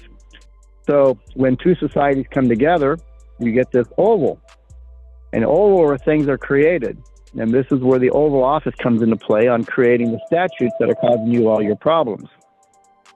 But this is all through the ceremonies of this 6,000-year-old the Greek gods, Osiris, Isis, and Set. Now, when Isis does have a child, it's Horus. And Horus is the all-seeing eye. Okay, now the eye is also the sea. And the sea, that's what you want to be. You want to be and C in Roman numerology is 100%. That's what you're trying to be, is 100%. Now, when you walk into a courtroom, they claim the only one with 100% is the man wearing the black robe or the person wearing the black robe. So this is a courtroom of corpus. They're doing corporation contracts. The corpus is the land of the dead. So when the person with the black robe comes in, the sea, corpse rise. And when the sea goes to the bench and settles, all the corpses settle. And this is a ceremony that they watch people. And if you're participating in the ceremony, then you are part of that society.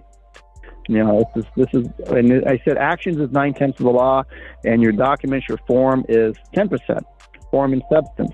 So, and this is why I warn people about your actions. If you're acting as a U.S. citizen, you are a U.S. citizen. But if you're Amish, Jewish, and you have knowledge of how the system works, then your actions will start changing. And this is what a lot of people are trying to figure out, how to be outside the system, get your feet back on soul, SOL.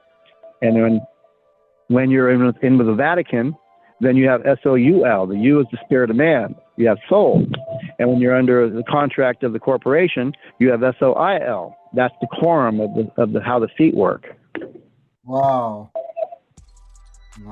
So this is what they've done. Is they've got every society has a quorum. So the military has a quorum. The banking has a quorum. The states have a quorum. The federal government has a quorum. They all have quorums. Can you define quorum a little better? Are. I've never fully understand the concept of quorum. What is required under the rule of quorum? What is it? Well, they can't do a contract unless the quorum is in place.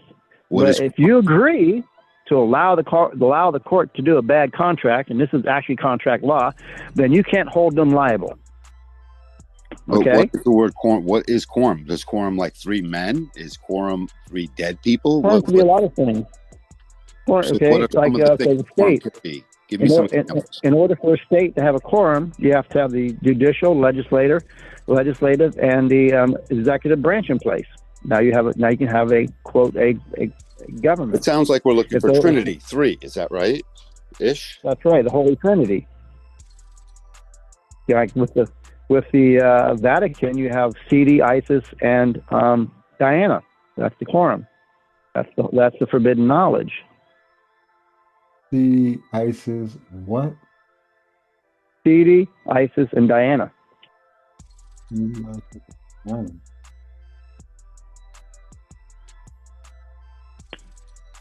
So what do those 3 names represent? I don't understand them. Well, it's basically the living, the good living, the bad living, and the spirit. Basically, is what it is. So, by being you have a birth certificate, they automatically take your body and apply all that stuff to you through the church? Well, you don't have a birth certificate. You're using a birth certificate, okay? Right. Man cannot be paper. Man, we are flesh and blood. But if you want to be in the artificial world, you have to have paper. So under international law, they start you out with a title. Now, when you turn 18, if you want to get your bonds through the Treasury and get your insurance, Hartford Insurance or Lloyd's of London Insurance, whatever you want, then you can get an EIN number and start your own admiralty corporation with no benefits. And that's what, another part of my immunity is I understand how to use corporations and incorporations. So, and I've done this for a lot of people in trouble is I will take the defendant's name and then I will go on Secretary of State's website and start a corporation for them. Like here in this state, it's $61. So then I make a mockery of the court. So John Henry Doe has, I don't care what it is, whatever the issue is with the court, then I'll get on Secretary of State's website and I'll create a corporation. And then I'll give it to the public defender at a hearing. Said, here, give this to the judge to give to the plaintiff. And I want to know which one are they talking about, because this one's registered and the one that's the defendant. I need to see their file registration number. If you don't have it, then you don't have jurisdiction. But here's a file registration number of one that I just created. And then they realize, oh shit, we're in trouble. Yeah, you're in trouble because I'm going to try to put you in jail. I've gotten a lot of attorneys, prosecutors, defense attorneys, clerks in jail. A lot. That's a big claim. People actually behind bars right now in an incorporated jail cell. Is that what you're saying? Yep. Who? Yep. Hey, were you speaking about status correction? Yeah, talk about status correction, but I'd love to know who you got put in jail. If you give a name. I'm with the American State National Assembly. I'm a Florida State National, and that's literally what I do is status correction. It's a actually legitimate administrative process. It's what it really is. But yeah, status correction is a real thing and is done through your land recording officers at your county clerk. Most states besides, well, now Michigan, it was 3, but Pennsylvania, Texas, and North Carolina were the ones who have their own private assemblies that you have to go directly through. But like for me, I'm able to correct anyone's status in every other state besides those four, because you would have to go directly through your actual private assembly there. But yeah, status correction is a very real thing, and it's done through land recording officers at the county clerk of court. It's not really like a mystery or nothing, but it's a So very what do you do when you've got a important clerk of court that doesn't know what the hell they're doing at all? I can't That's tell why you how that's many why you find times somebody like one of us who know how to do it. I am calling the clerk constantly, correcting them, correcting their documents, asking them questions. They don't have a clue. Oh, I even called yesterday you're part about of the contract ADA. then. What? Then you're part of the contract. Yeah. What does If that you're mean? correcting their what you claim to be, breaches of the contract, then you're part of it. Yeah, like Cameron is an excellent example of someone who knows how to assert who and what he is to the courts. So That's what I need to figure out, because even my phone call yesterday, I had said, who do I need to talk to about ADA accommodations? And she said, you need to make a request to the court. And I said, this is not a request. This is a right. Who do I need to talk to about this? you could sworn But that was affidavit. literally a clerk. That's the responsibility of the administration of the court. The 1967 ADA is the judge. The judge, if he can't hear or see you, then he don't have a case. And if you don't have access in, then he don't have a case. And I've done that before. When these old court buildings, they have to have access. ADA 1967.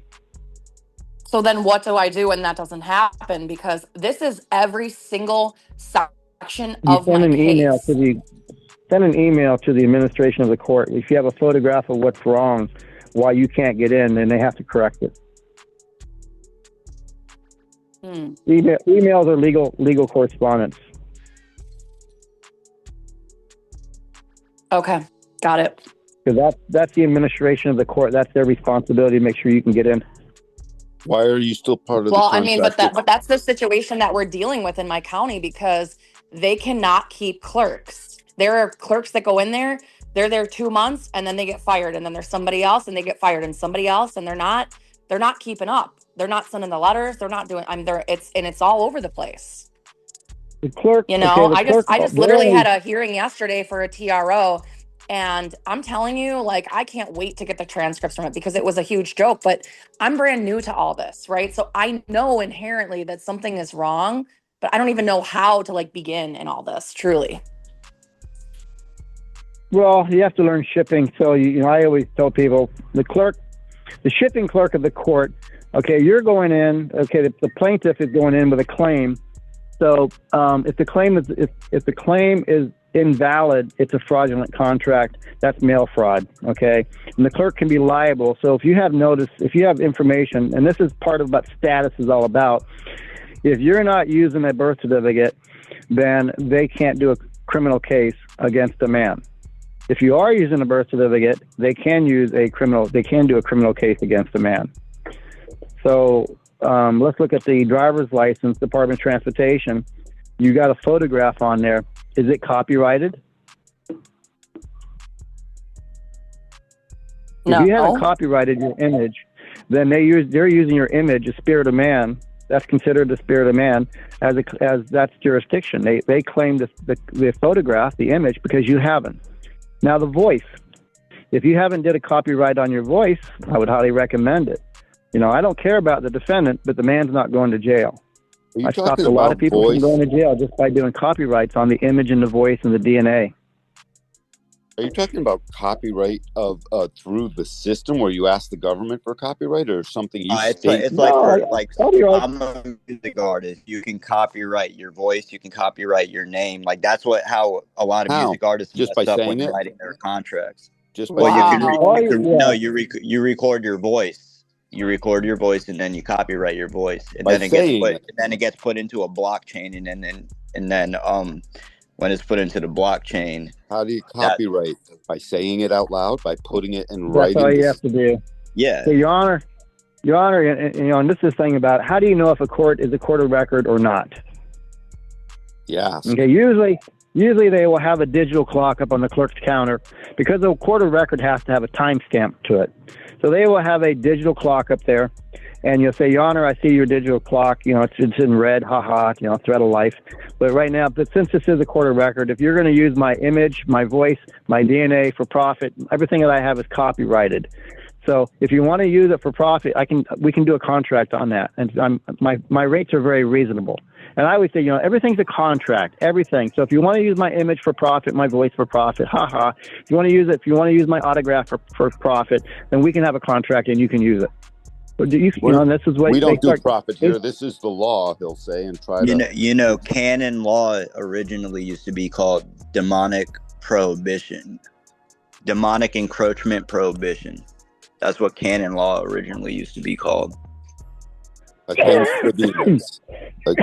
Against the demons. It's what you just said, right? Yep. Without the demons, like without the devil, without whatever, without the religion tied to it.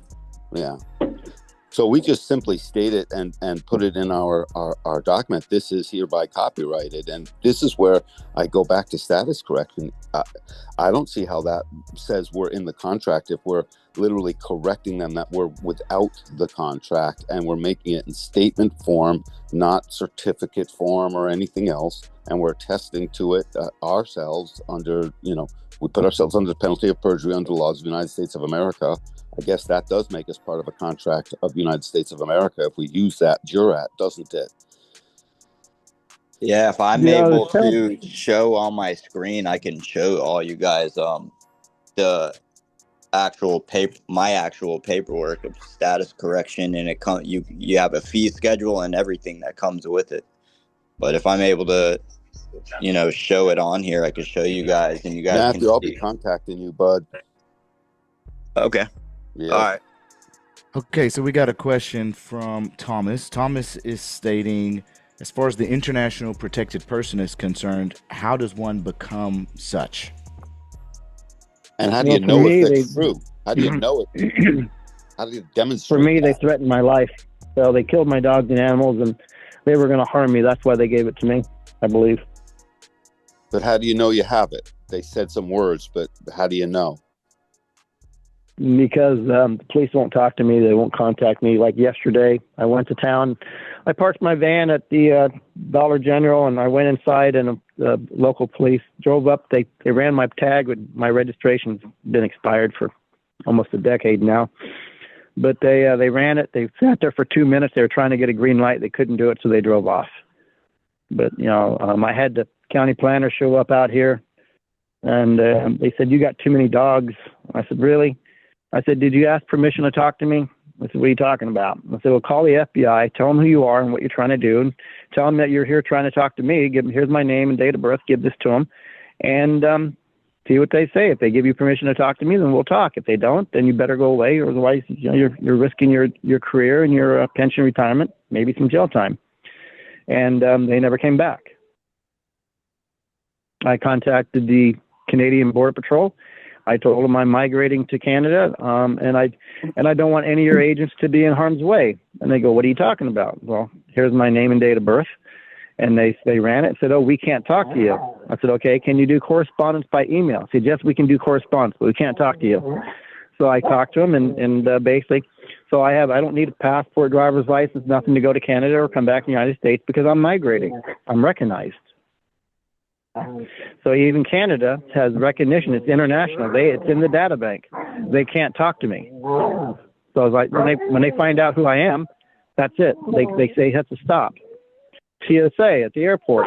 I call up the director of TSA at the airport today. I got a flight here, but run my name and date of birth, and I'd like to have your private policy. And so they'd run my name and date of birth. Oh, just tell us when you're coming in, and we'll walk you around. So what they're doing is they're walking me around to check in the searches. I don't have to go through that. I already know declarations. This sounds like what Kate of Gaia is talking about with her bar card 7755. Are you Anyone knows about that? are you using or utilizing any of the United Nations laws or regulations?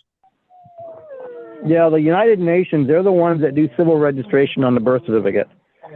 So understanding how that works, and I learned it by, right now there's a big push to put Africa under civil registration. So they're paying mayors in villages in Africa $50 per birth certificate. So if you look on the civil registration of Africa, you'll see everything that's going on there, and you'll get a big clue on what birth certificates are good for. So I don't mind. I personally don't mind the birth certificate as long as I understand it's not mine. Right, right. So I've never had a social announce security that number. birth certificate. We can say, "Hey, listen, that's your document. I'm making no use of that here in this forum. We have no contract." Is that right? Right. And Okay. The key to the birth certificate is that file number on it. All right. Now, in order for them to do any case in a state court, they have to have a file number that you're registered into shipping. That's what that file number does. It allows a Supreme Court clerk to register you with a state. And now that all caps name belongs to the state. It's a titled name. It's owned, okay, in their society. Now, state courts are courts of title, okay? So it's the interesting thing about a state court. If they don't have a file number, if I'm a contractor in a neighboring state and I buy supplies from out of state and I don't pay, if that out of state supplier comes in state, because they're not registered with the state, they can't use that state courts against me. They can't do a claim, but they can go into federal court because that's the difference. That's the maritime court.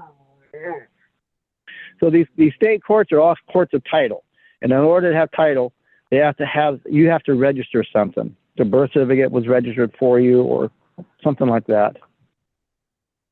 Marriage certificate was registered.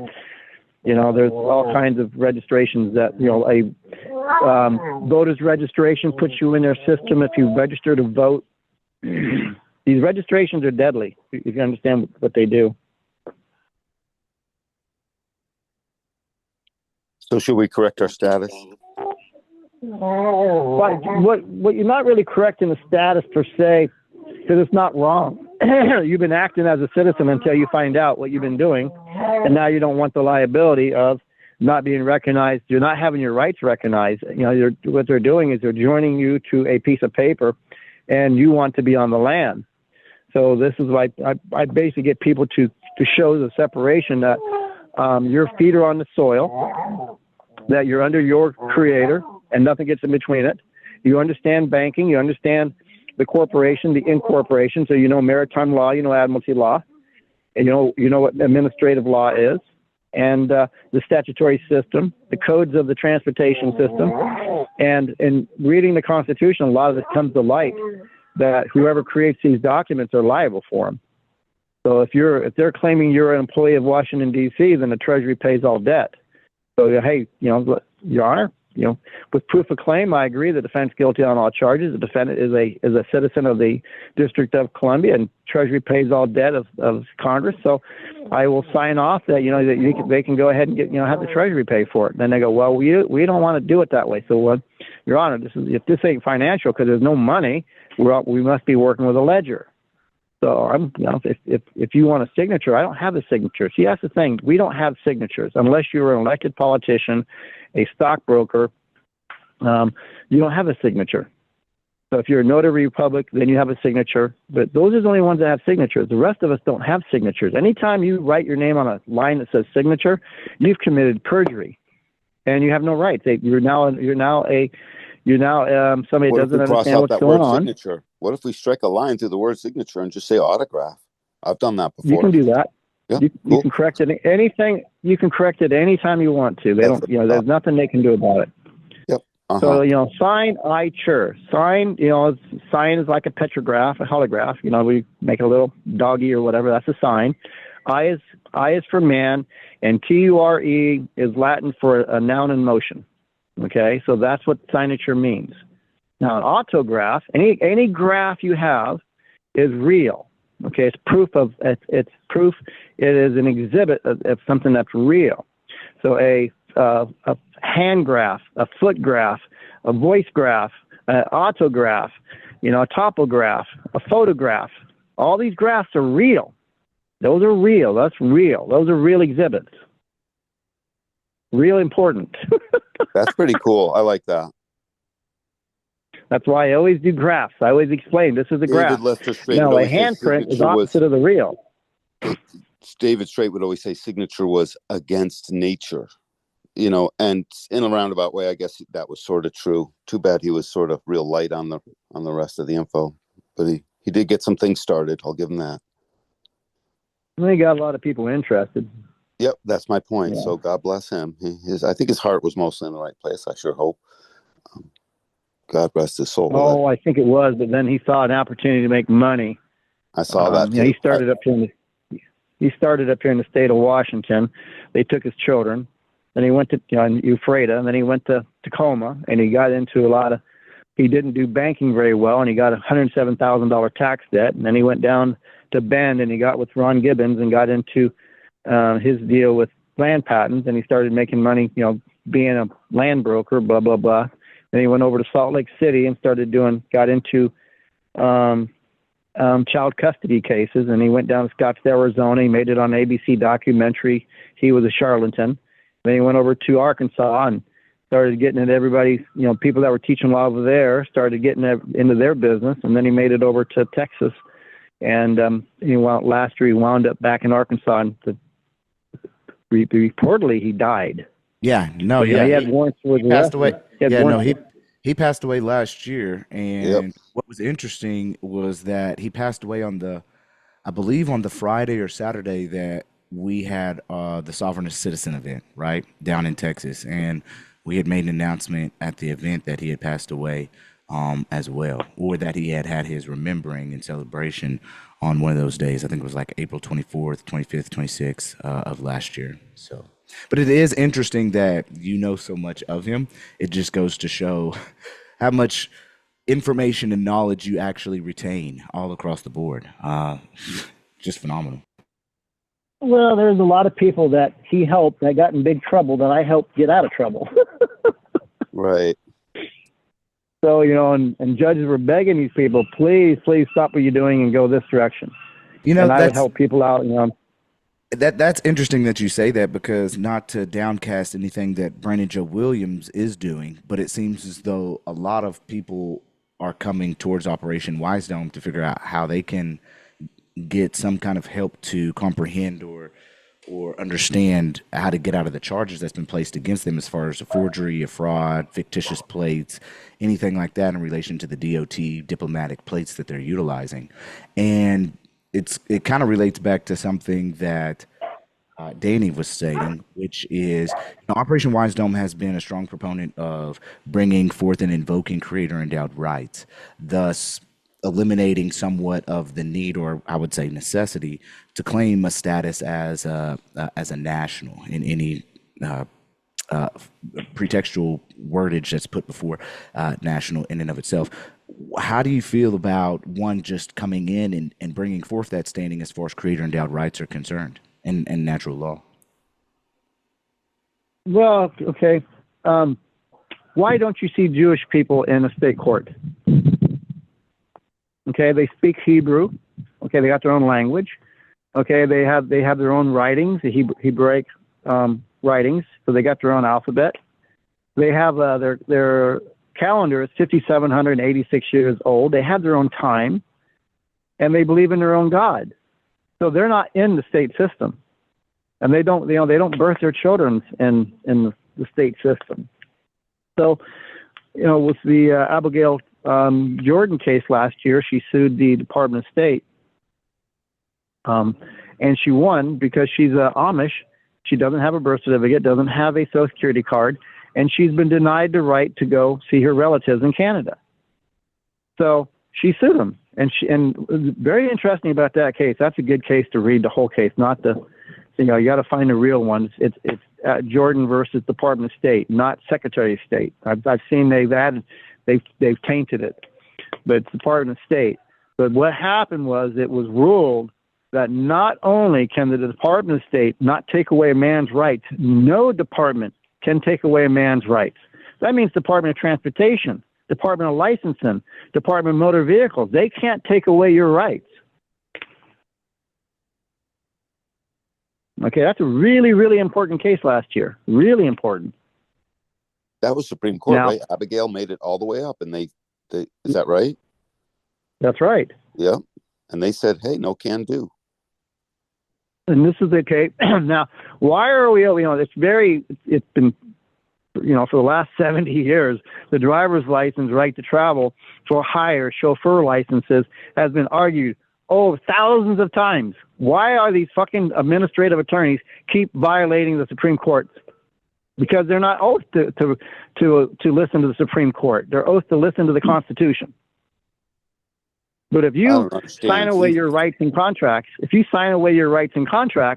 then they're completely legitimately you're contracting away your rights if you go into contract. Fair. And this is why I had people not sign their driver's license. Okay, when you go to driver's license, do not sign it, but sign on there. You can put all rights reserved, under duress, but you have to sign something protecting your rights. Put something on that signature line, and then you can't use an address that you sleep at. Because that's not, the name on there, Doe, line 1, surname Doe, line 2, John Henry, all caps, because you weren't the grantor of that name. The agent to that name is either the prosecutor or the defense attorneys. And I always ask people, put the address of the county defense attorney's office on that address, and all the citations will go to them. Now they can handle it. It's their name. You saying on your license application you would go ahead and put their address there? Do it all the time. Yeah, People all that's across the nation that did that. That's All we're doing is contracting with a game of Monopoly. So let's identify the grantor and let's contract properly, because they're the ones that have the liability. So you do maintain a driver's license for the sake of getting around without being No, harassed? I don't.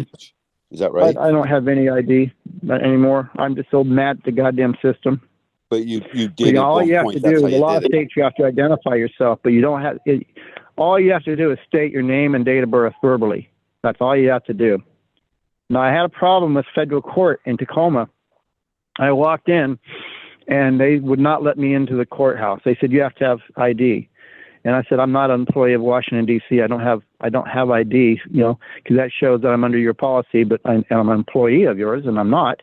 But I do have a reservation with the court clerk to do business. If you will not let me in the courthouse, please contact the clerk of the court and tell them to come out to the sidewalk, and we will do sidewalk business.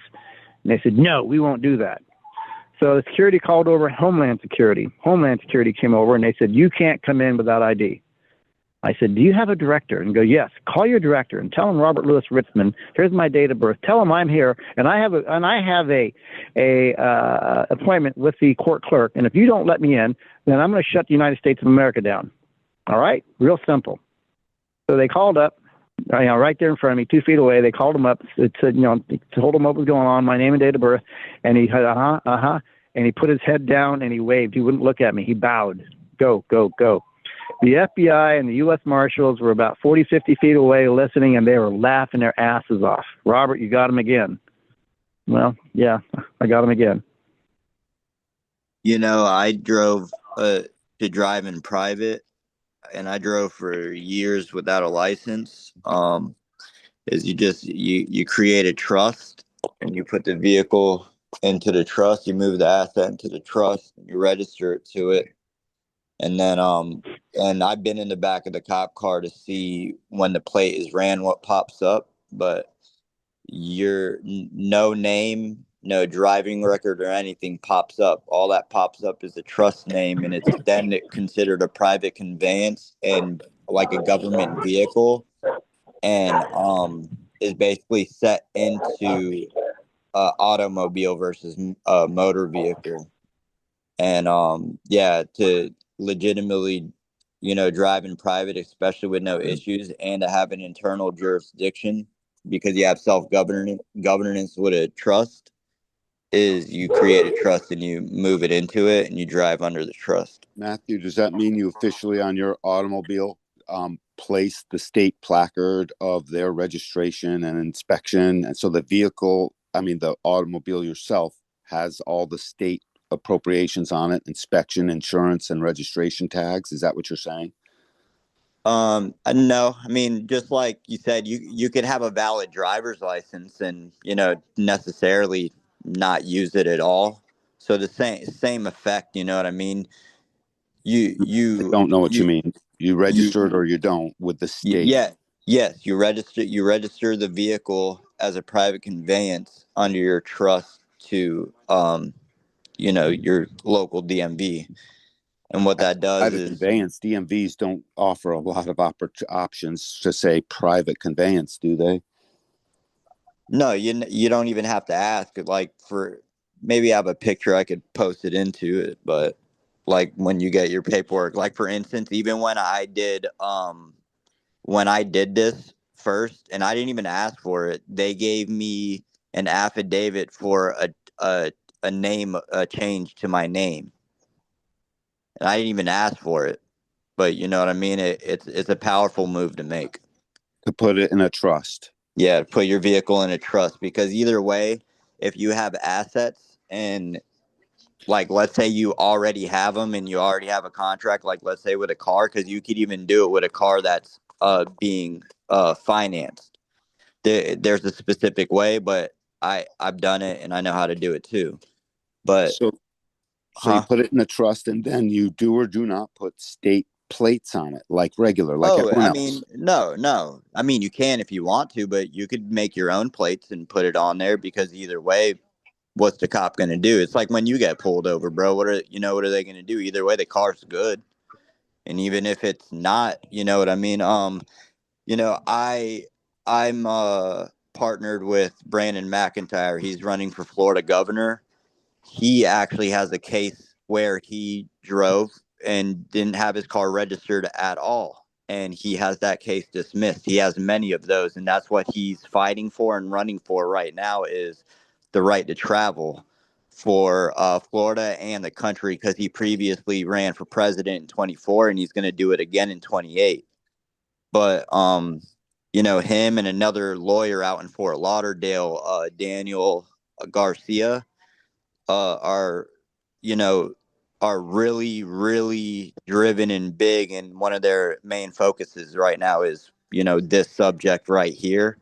But you know it is unconstitutional. It's a fact. It's unconstitutional to make you have your vehicle registered. So You are either way, you're good whether you put those plates on it or not. But either way, if you have a car and it's your asset, you should have it in a trust, and you in that way it's pulled into the private. you are talking about an irrevocable trust, correct? No, you could do a revocable. You want to do a revocable Oh, so you have a public facing. You do a private trust because that never gets filed. That's your private trust, so that nothing sees that. Unless you want to have it as, like, let's say you're going to get funding or layer it with a 501, then you file it, but as a public notice, not as a trust to the court. And they'll try to tell you, no, you can't do it, but if you nudge them enough, they'll end up doing it. right. Okay. And does every trust have, like, if I did a trust and I pass away, uh, does every trust have to have a beneficiary? Yes. Yeah. Okay. Don't have to be family, just as long as it's a beneficiary. So when I pass away, it goes to somebody. Okay. Yeah, I mean, but you could also be your own beneficiary as well. Um, Matthew, maybe you could just Yes. enlighten us just a little bit in your experience. So the three parts to the trust, which one, two, or three parts do you serve, and do you have God be the creator instead of yourself? That I have a private ecclesiastical trust, a 508c1a. That one is that's my main. That's also built for as a waterfall, and I also use a revocable for public facing, and that is what owns my businesses. And that's how you separate yourself from the social security number, is you send a SS4 for your for the EIN to your name. So you just send an SS4 form, one page, to the IRS with your name on it. And then boom, they'll send you an EIN to your name. You use that as anything to use in the public for your name that, The all caps name. Yeah, the all caps name. And then Right. you But use who's the grantor? Who do you place as grantor, trustee, and then beneficiary?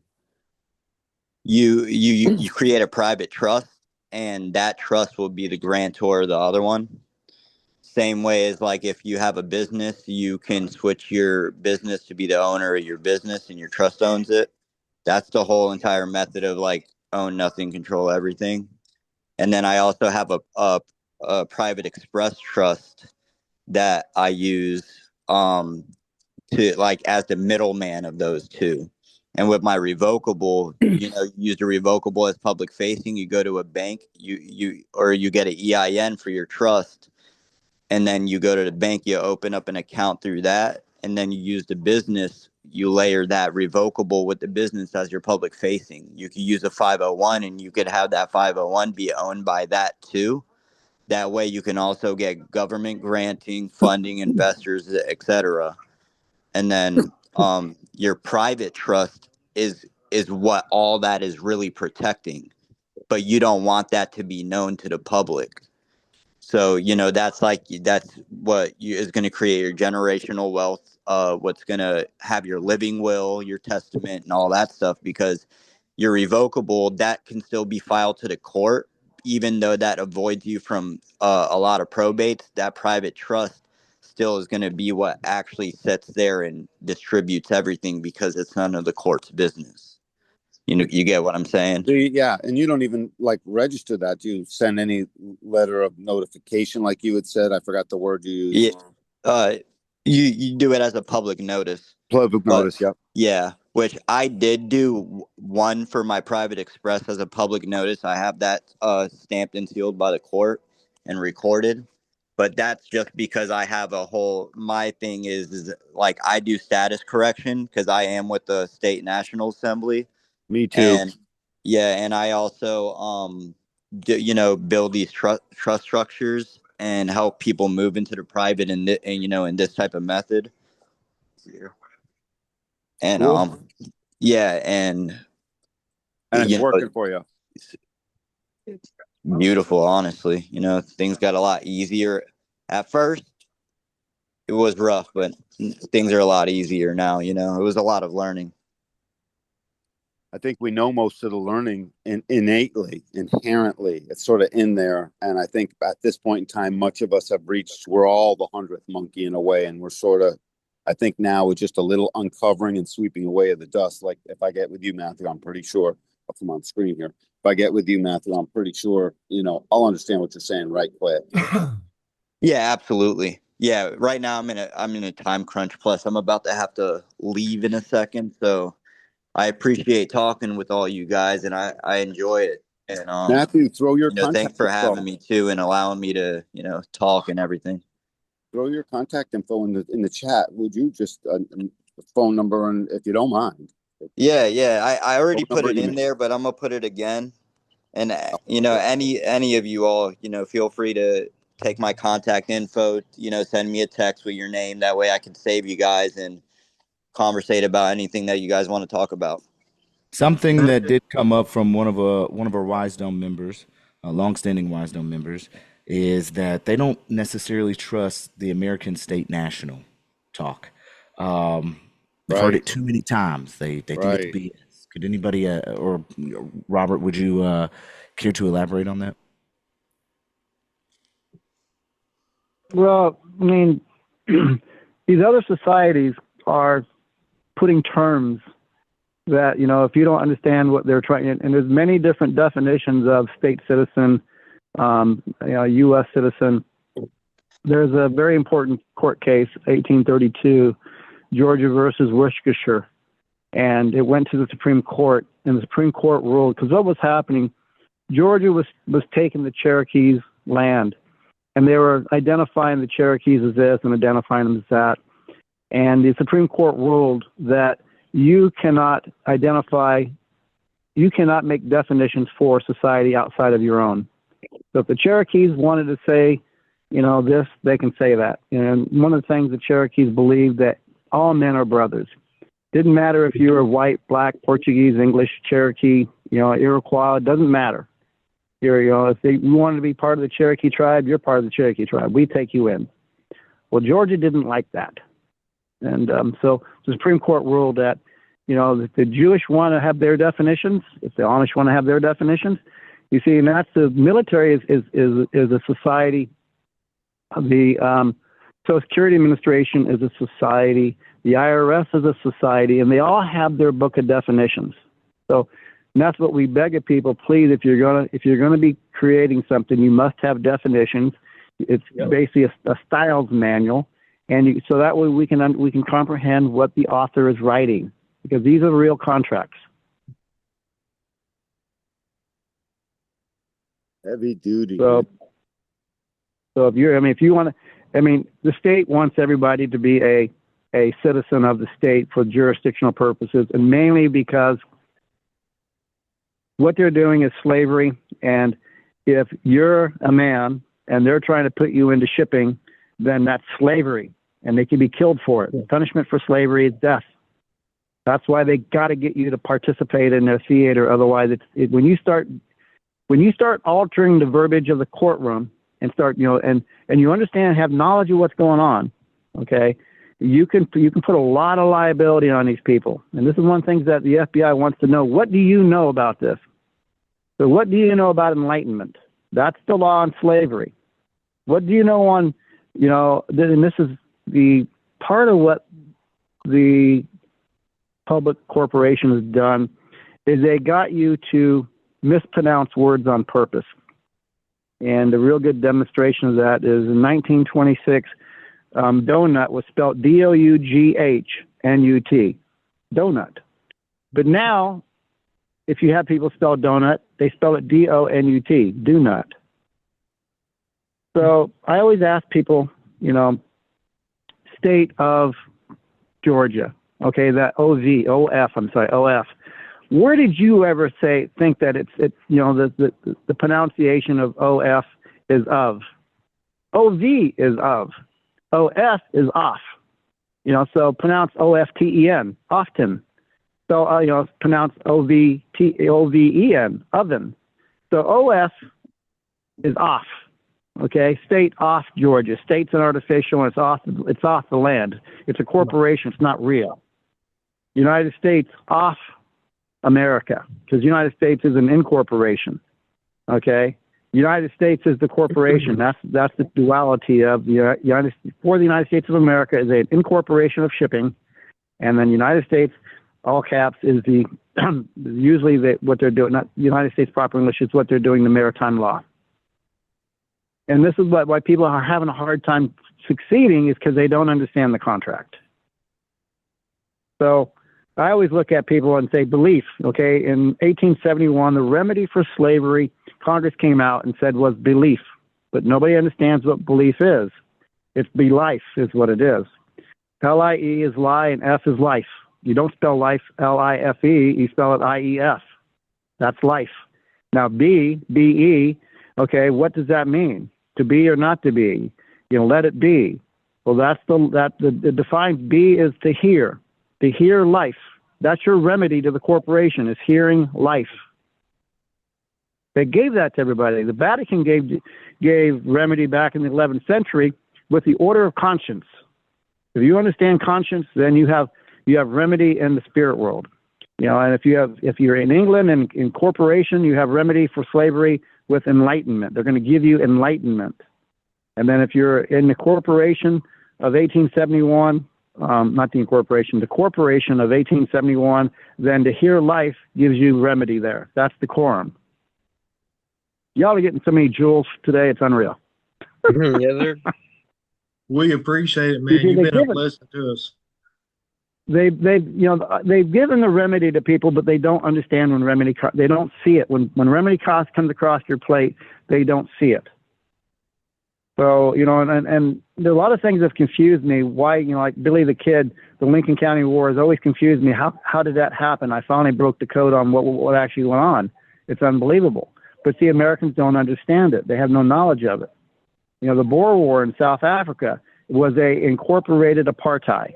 And it's right out. They tell people it's an incorporated apartheid, but people don't know what that means, incorporated apartheid.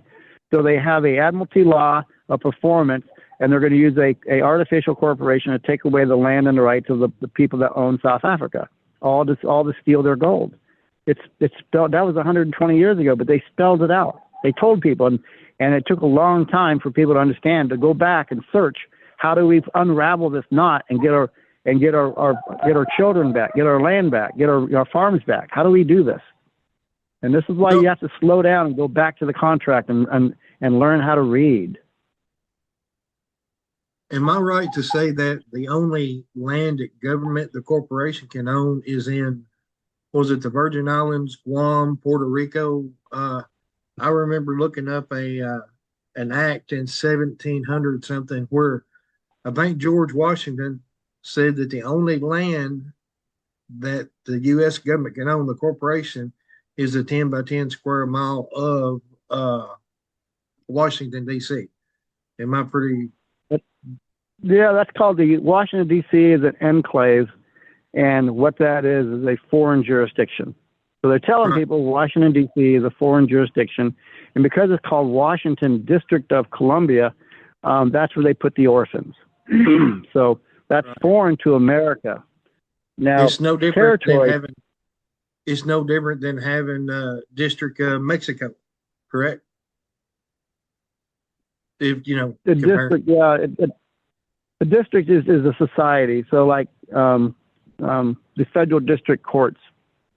Okay, there are basically it's a incorporation of maritime law, but they're doing a little different than what the states do. They're all based out of England. The House of the what is it called? The Inn. I think it's called the Inn. But the territories, see, like the West here all started out as a territory, and the organic laws, the organic enabling laws was the law of the land. But see, now what they've done is they covered everything over with an enacting law. Now, if you look at Puerto Rico, where it's a territory, okay, ter is land, I is man, TOR is a real contract in commerce, but they converted it with the Y. When they put a Y on the end of the word, it flips over 180. So where you were using a enabled organic law for the rights of man on the territor, when you put the Y on the end of it, it was territory, where now it's a fraud. So like a prosecutor is in their society is doing a contract, but when the prosecutor goes sideways, okay, and he's violating the rules, and now they're most of the time they're in violation of slavery laws. Now it's prosecutory misconduct. Now he goes to jail. So that Y on the end of these words is usually what it does. It flips the definition 180%. Right, and basically any government official, say city cops or state police, when they affirm or swear that oath of office to the Constitution, that's basically, they swear that to protect our rights. That's giving them, that's their doorway to come in out of, say, the corporation Washington, D.C. to come into public, correct? Kind of like me going to another country. I had to get permission to go into that country. Am I right on that, or did I really chop that up? No, I mean, okay, there was a gentleman, he was murdered a few years ago, but his name was Dr. Dale Livingston. The name sounds familiar. He used to win cases by taking a scholar of English into the courtroom and identifying the contract at hand. And he was winning. And one of the last cases that he did is he went down into Arizona and he took the treaty that the U.S. government signed with the Indians, giving them this land. And then the state attorneys came in and they took it off from him, and then they, made residentials along this river, and he got it all back. Now, all the mortgages were dissolved because the title insurance wouldn't cover it because all the land was encumbered with a previous contract, and so they used the federal court. But I believe that's why they murdered him. But and that's. The grammar is so important in why we're losing our rights, is they can't do it unless you're not educated. Right. They play off our ignorance, which they control by taking over the schools. And I wish we really had public schools, but now they're all, yeah. Well, you have choices, you know. Right. You know, like the Amish, the Jewish, the Seventh Day, they all homeschool. Right. So and they have their groups of people that they all work amongst themselves, and because it's habit, they don't think about the U.S. anymore. They don't think about the state. They just have their own people, and this is part about being. This is part about being sovereign is when you're not asking for benefits. You're amongst your own people. You're farming. You're manufacturing, and you're self-supporting. And now that gets very limited jurisdiction, like the Amish. The states have very little jurisdiction over the Amish. When the Amish, when they start selling their produce in the commercial market, now there's a bridging effect. And this is what happened with Amos Miller a couple of years ago when he was shut down for selling raw milk. Yes, I remember that. Because he used the credit card payment system, he had online advertising, he had an address, he had telephone number. They had there was minimal contact. He had lots of contact with the state, lots of contact. And that's the International Shoe Company versus, actually, the state of Washington versus International Shoe Company. It discusses minimal contact. How when you're outside the authority, and then you start doing commerce, and there's certain things that the state needs to get jurisdiction. It's minimal contact. That case right there will teach you all about it. What case was that? I'll write down real quick. Put in the chat. Pardon now? Oh, yeah, Bill Gertie put in the chat, yeah. Man, it's good So stuff. there's lots and lots of information out there, but people always complain that I'm trying to teach you, but you won't read. You won't learn how to read. You won't learn how to think. Rob, Robert, I first want to say, man, I appreciate all of this information that you shared. This is is very reinforcing, I think, for anybody who does serious research, coming to extremely similar conclusions.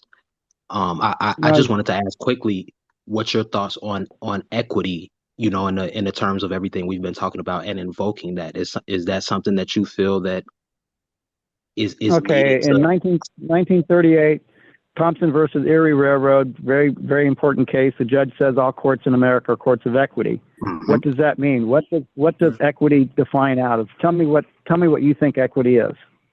My understanding is conscious, and so I guess kind of similar to common law, but predating that. But okay, all equity is an express contract. Now you can partake in a ceremony, and now they have jurisdiction over you, like standing and sitting in a courtroom is a good way to say that you're participating in it. See, all courts law is religion. Okay, and when you're participating in these religious ceremonies, you're saying I'm part of your society. So that's huh? How do you get out of it? Don't stand. Well, I don't. The only time I walk into a courtroom is when I get an invitation. So if you want me to help you out, and you said, Robert, will you help me out with the case? I say, will you invite me in? He says, yes, Robert, I'll invite you in. And this has happened to me. Where I walk into a courtroom, and the judge shuts the courtroom down, and then next thing I know, I got security going. The judge wants to see you in chambers. So I have to walk in the back, and the judge says, what are you doing here? I said, well, I got an invitation. Who invited you? Well, this man here, is contracting with you today. And then, so otherwise, these are private courts, and they don't want me in there.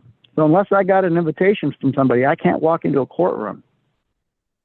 So, and this is why when you walk in freely, this is why they give you a chance to do administrative remedy to set things straight. That where do they get jurisdiction from? Have you given it to them? Have you broken it? Do you have financial knowledge? Can you read? Do you understand what's going on? Do you have comprehension that, what they're doing? That, these are religious courts and this ain't my religion. That would be like if you get a traffic citation and your court date or my court date is 2 weeks out. So the next day they're having court, I go in instead of waiting for them for their deadline. I'll go in early. I think there was a rule like the first 3 days you got to get it noticed. Go in and say, "Hey, go talk to." Am I right on that? Yeah, what that's called are the drogue laws. Okay, every harbor master has a set of codes, and there's international drogue laws.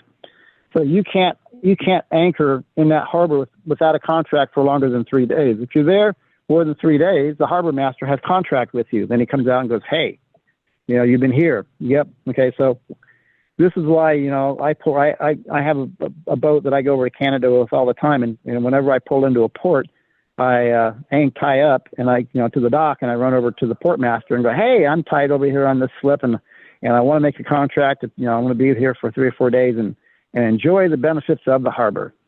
And that's why I get a contract with the harbor master. So doing that, so I'm part of that society now. I'm part of the Maritime Lex Mercantile Society, and now the city might have a hard time dealing with me. But that's part of porting up. So you can port up with I recommend people port with the United States of America and not with the state of Kentucky, state of New York, state of Georgia, because you have limited rights with the states. Administrative attorneys are very vicious. They're horrible people. Yeah. But the maritime attorneys, they have a lot more acknowledgement on rights. Mr. Robert, I have a question. How can we contact you? Depends on why you want to contact me. I need to invite you to court.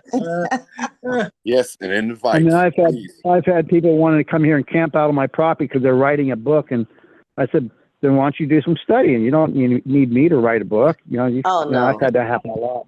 No books. I need to invite you to court for my son, actually. Here. And what's the matter? What's the charges? So he had a DUI and a leaving the scene, and we attempted to have the judge give him a Faretta hearing, but the judge is refusing, even though he was on the Zoom for court. The judge is denying him his right to a Faretta hearing and to act as pro se. And he issued a warrant for his arrest. I have sent the application to the Supreme Court of Missouri, and we're just waiting to hear what the results are for that, or once they establish the case. But this Missouri court is really giving my son a hard time. Are you in North Missouri or South Missouri? Springfield. I'm not in Missouri. It's just my son. Very close to Yeah, Kane. you got to understand the original jurisdiction of Missouri. They have 2 Supreme Courts in Missouri. Okay. Okay. And it's mainly because of the North was anti-slavery and the South was, the slavery issue of the Civil War I don't agree with, but they do have 2 Supreme Courts of Missouri. So it's basically which Supreme Court. But the clerk, does he have a birth certificate? He does have a birth certificate. I found all this stuff out after. All right. So what state is he from? What birth certificate? Maryland. Okay. Well, I would first of all, how much damage was done on the accident? None. I'm sorry. I take that back. A light pole was damaged. Okay. So has he paid for the light bulb? No, not yet. Pay for the light bulb. Hurry and do it with a silver or copper coin or something like that, something of substance. Coin species. You want to identify that you're making restitution in coin species, remedies in coin species, okay? Yes. You want to do that? You want to do that free will without being forced to do it. That's honor. Okay, now was he drinking before the accident or after the accident? Before. But yes. Well, this is sure that I'd have to ask them. He would only know, not you. But if he was drinking after the accident, then there's no DUI. A lot of people drink after an accident because they're so upset. Okay. So anyway, and this is part of what people don't realize is, so anyway, but on the trails of Missouri, on the original jurisdiction, there is no law for drinking on the trail, drinking on a horse, drinking on a wagon, drinking on an automobile. There is no law on it.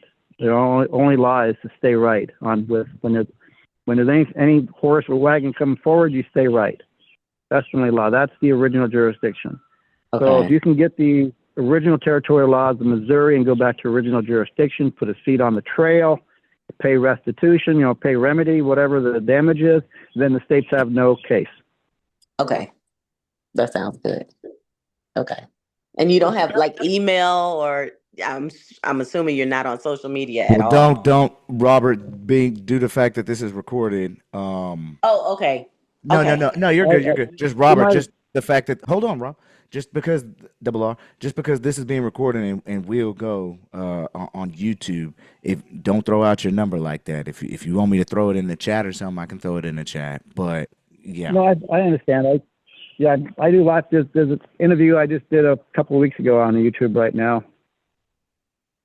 Well, it depends. How do you want? If you want them to reach out to you, because they're like on my ass in the chat right now. I know you can't see the Zoom chat, but they've been asking. How can they reach out to you? Do you want me to throw in a number? Do you want me to throw in an email? What you want to do? No, I don't know. They can contact you, and depends. I mean, if I can help, like with you right now with what I've just said, original jurisdiction. You got me out here. You got me out here being a gatekeeper. This is so crazy. Okay, look, you don't have to. I mean, like you said, you get 1,000 emails a day. You only look at one or two. Yeah, but when you were just now speaking on the trail aspect, which just the other day we were speaking on the trail aspect and how they put the black top on top, but that doesn't disregard that it's still your trail, and that we're going into the horsepowers and the classification of why they utilize horsepower. Do you want to go into a little bit more depth on that as far as like how you would proceed in a court case in relation to that? Yeah, see, okay, this is part of being sovereign and having knowledge. You got to have standing. And are you standing on the planet Earth, the Earth, or are you standing on corporate paper? Now, everything is like the artificial world of corporation. They always have to convert a word. So cannabis went to marijuana. We went from migrating, traveling to driving. We have trading, and it went to traffic. So arms to you always have to. And this is where your knowledge comes in, is to learn how to speak to two different societies, or 3, 4, whatever you're dealing with. And then your grammar, the way that you use grammar, your spelling, versus, when you're doing a proper noun, you're acting as a person on the theater. When you're doing all lowercase, you're acting on the original jurisdiction on the land. But because we've only seen all caps our entire life, because we're in a society of dead Latin, I mean, even back 200 years ago, all the buildings, the doctor, the pharmacist was all written in all caps. So people just took it that's how you write. But when you look at the definition of pharmacist, it's the maker of poison. So who in their right mind would buy poison? But when you're looking at the dead Latin and you're advertising it in dead Latin, that's why they're making poison. Because they're telling you. When you go to the grocery store and you look at all the food, okay, and when you're going through the aisles of all this processed food, it's all advertised in all caps. They're telling you it's poison. It's for the dead. So that's how they get their immunity. Disneyland. When you look at Disneyland, Disney productions on the movies, they're using a Roman calendar. So you can't sue. We don't have a Roman court here in the United States using a Roman calendar. You can't sue Disneyland here in the United States. You have to sue them in Rome, where they're using a Roman calendar. They're telling you they're society, but people don't understand it. That's why they were never sued for the movie Bambi. How many children got PTSD watching a hunter kill Bambi's mother? So, right now, this is where I'm trying to get people to wrap their head around on how to claim your standing and the proper way to claim your standing.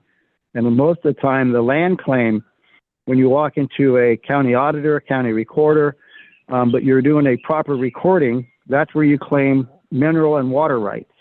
So you're writing yourself a proper lawful document, recording it.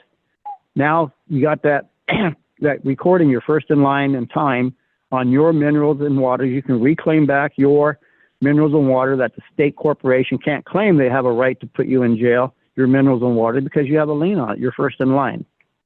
Now, if you want to go in and file it, the recording is with the land, and filing is always with a artificial corporation, always. So if you want to file it, then you can do that. But now you can do, if you want to do business with and use the county court for your contracts, you file an assumed name that I'm going to be grantor over Acme Roofing, and I'm going to use the courts for contracts. And then you're allowed to use the courts without being in fraud. Now, if you want to register Acme Roofing with the Secretary of State and get your license and bonding, now you can go out and advertise, and now you're in compliance with the state regulations for being in commerce. We're using an artificial name that they agree, they want you to do international building codes, international electricity codes, international plumbing codes. See, and this is what I disagree with, because if America was sovereign, United States of America was sovereign, it's treason to use an international law on America. It's treason to use a foreign Federal Reserve note on America, but because we've been captured, it's okay. Right. But the capturing is clearly just upon the mind as far as knowledge and wisdom is concerned. No, it was real. That's why we have bar courts. British administrative, they took over in 1814. The British came out of Canada. They captured Washington, D.C. once again, and then they installed their own courts. That's courts are for the contract. Dude, how do we not know? Is that a military force that came down and captured, or was that all by word of mouth and subterfuge? That's what they're claiming. Yeah, it's a military court. But see, like you down in Florida, the title for the land in Florida lies where? I don't know. In the people? In No, Washington, the title land. D.C. The title for the land of Florida, it's held by Madrid. Madrid. International. Yeah, Spain, right. Spain titled Florida, and then Spain was, because Napoleon Bonaparte put a lot of pressure on Spain, they had to get rid of it. So Spain basically abandoned Florida. They couldn't keep it because they didn't have enough people, enough military to keep it. So it was abandoned. And this is one reason that I found that foreclosures in Florida are the easier. Florida and Nevada, they're the easiest in the nation to overturn a foreclosure because the land is not titled with the British courts. It's titled with Spain. So they don't have a right to do a contract for the land in Florida. So that's why the British courts, like me, I'm on Spanish land. So the British courts, the county courts don't have any jurisdiction on Spanish land unless I give it to them, and I won't give it to them. Now, am I a U.S. citizen? No, they don't have jurisdiction there.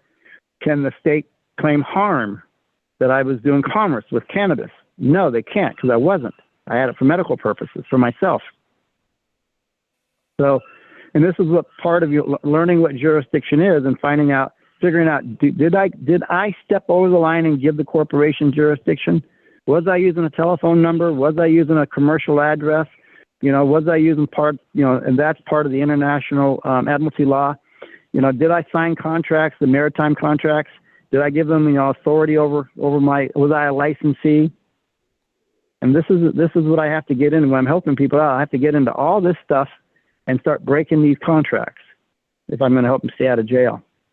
Because I don't care about the defendant. The defendant can be guilty all day long. I could care less. But why would you give up your freedom? So I'd rather be broke on the beach than be sitting in jail for 10 years. Can I ask one question? You can ask as many questions as you like, bro. Thank you.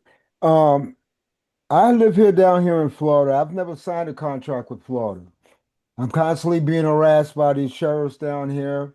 My automobiles being stolen from me through the ways of the cops.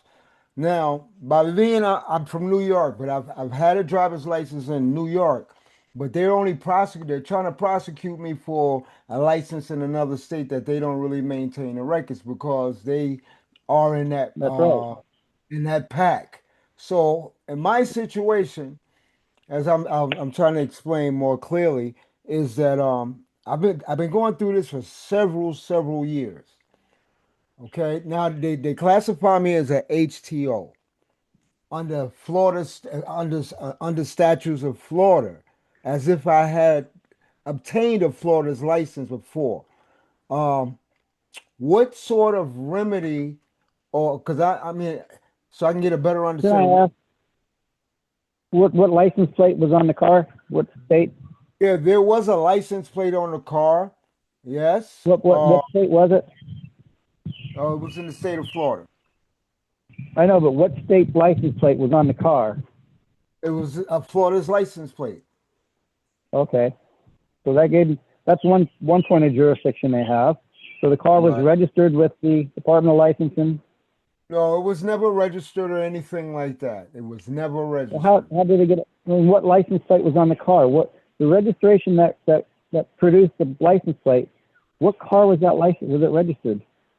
Well, they couldn't even find out the license plate in the plate. It was a Florida license plate, but they couldn't even find it in their system. Then they had no jurisdiction. There's no registration. You shouldn't be arguing. That's just an administrative action then. Right. Yeah, they have to produce the registration number that they're going to have jurisdiction.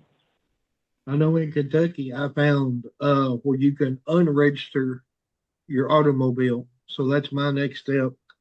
You can unregister a birth certificate. Anything you can unregister voting registration. Anything registered can be reversed voluntarily. Right. Easily. That's a process I'm in. Voter registration, I've got it. I finally got copies of my long and short birth certificate. My next step is passport. If I do it right, I'll get a 5-star, which I know very little about, or I heard very little about that. I want to get to that. Do not stop, do not detain. And I will probably get me, still thinking about it, the private DOT number, which I looked on the website. No, it's non-commercial. Don't have to have insurance or anything like that. So, but would that be considered a contract with that private DOT number? Well, they do have private carrier. Now, do you know the difference between a shipper and a carrier?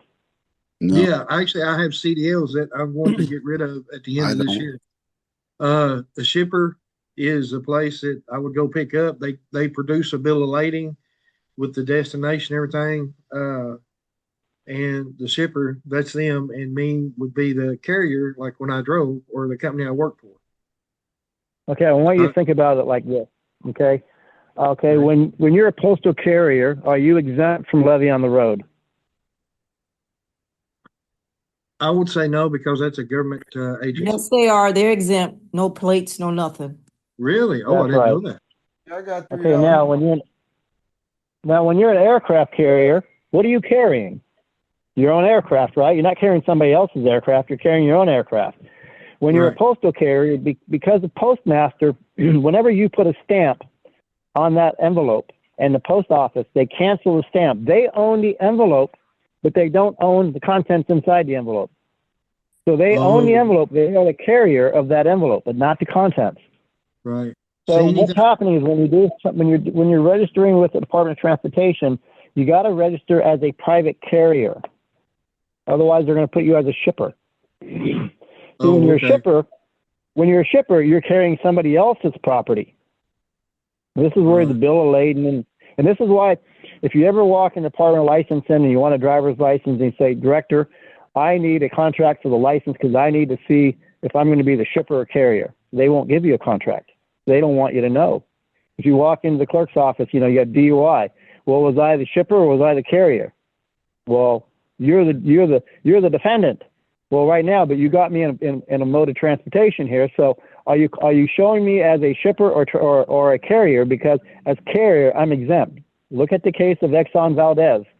When the captain of that ship, he ran his ship across the reef in Alaska and dumped all this oil. Exxon flew him off the ship, and then the next day he was drinking, and they got him. He's drunk. But was he drinking before or was he drinking after? Was that vessel the Exxon Valdez? Was it the cargo? Was it Did it belong to Exxon? Was it a oil carrier, or was it a shipper? Did somebody else own that oil? Right. And this is So why in that my case. mind, so in See, my what mind, I was Exxon did. thinking, right. See, So and like the DUI in Missouri, what Exxon did, they immediately sent out cleanup crews. They gave remedy to the state of Alaska. Okay, that's why it's so important to do it voluntarily. But see, so right now with you haven't identified what you are. Are you a shipper? Or are you a carrier? Carriers are exempt from levy. Are you carrying, are you on the trails of Florida with your own, carrying your own belongings, your own assets? Or are you carrying somebody else's? If things are registered, say you have a passenger that's a registered citizen, you're carrying somebody else's, and now you're a shipper. But if so it's your basically, family doesn't have birth certificates, you're Amish or whatever, and you're on the road, and that's why, then you're a carrier. right. So when I purchased my automobile, it was done, no loan, nothing, and I've never had a lien against it. And But we have to so identify what you are, and they're always going to claim jurisdiction until you counter it. You always have to. Okay. Form and inform. Do you know the difference?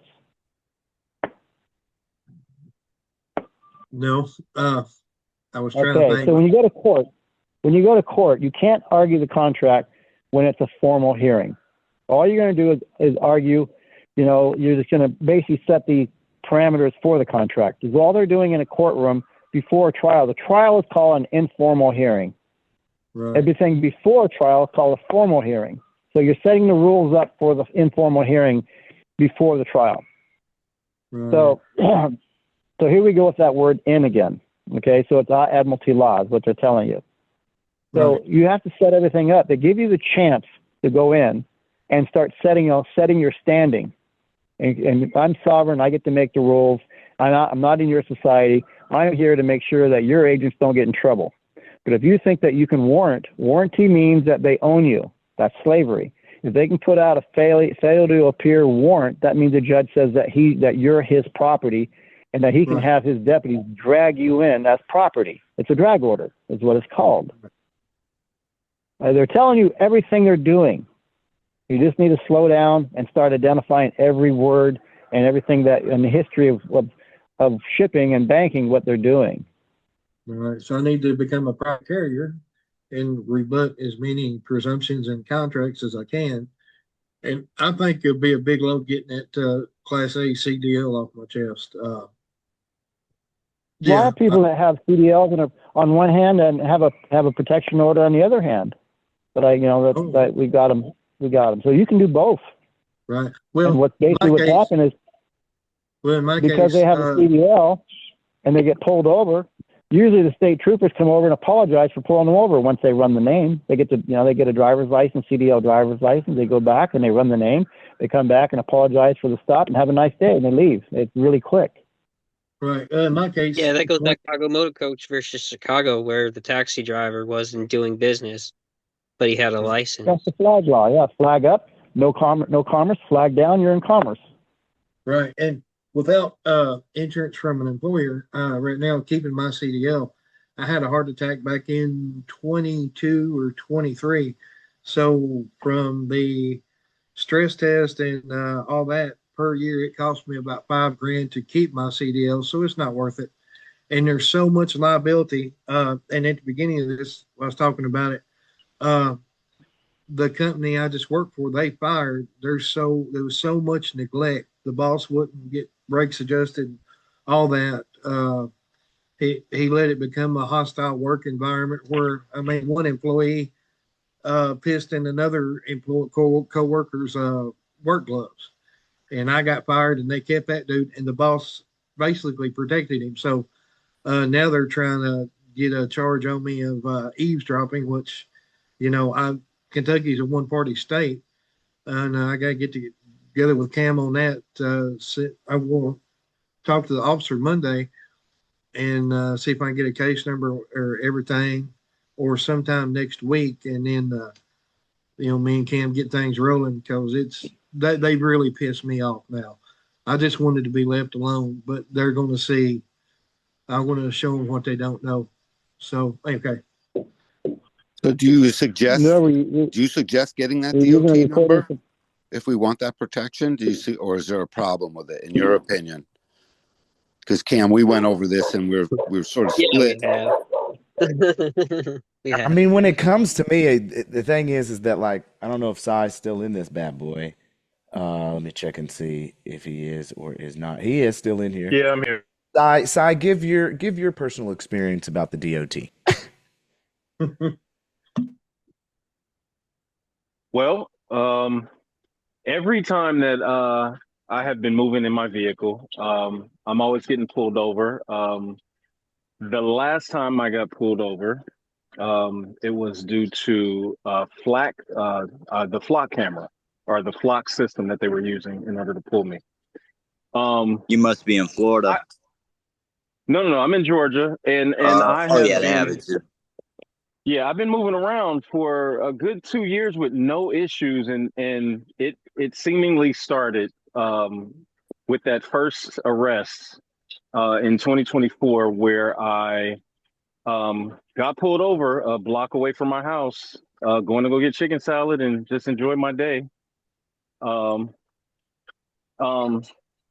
and essentially, I got pulled over. The guy walked up to the car, said, pretty much, your car's not tagged. I said, I'm aware of that. I asked him, I greeted him. How you doing? What's the emergency? Is everything okay? Can I help you? Etc. And it went from that to why is your VIN covered? And it went to pretty much getting hostile. He called for backup. He was hostile. I was not. I was pretty much peaceable. He came up, told me to get out the car. He was going to arrest me because I had my VIN covered. And he said that was a felony charge. Well, the truth behind that was my car has VINs all over the place. It's even recorded digitally on the MMI screen. And went to jail for that. After that, my wife and I got arrested again because I had 2 DOT plates on the same plate on all of my vehicles. Got pulled over with her. We both ended up going to jail. And what I handed the officer at that time, he cited me. Oh, you went dead, bro. Yep, Sai, where you at, bro? Dang. My boy. So he had the DOT This is number. why I urge to put that car in trust. Yeah, and none of it seemingly.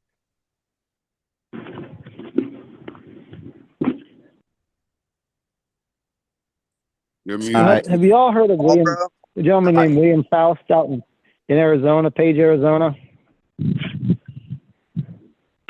No, but Sai, you broke up real bad, bro. I don't know if I did. I'm sorry.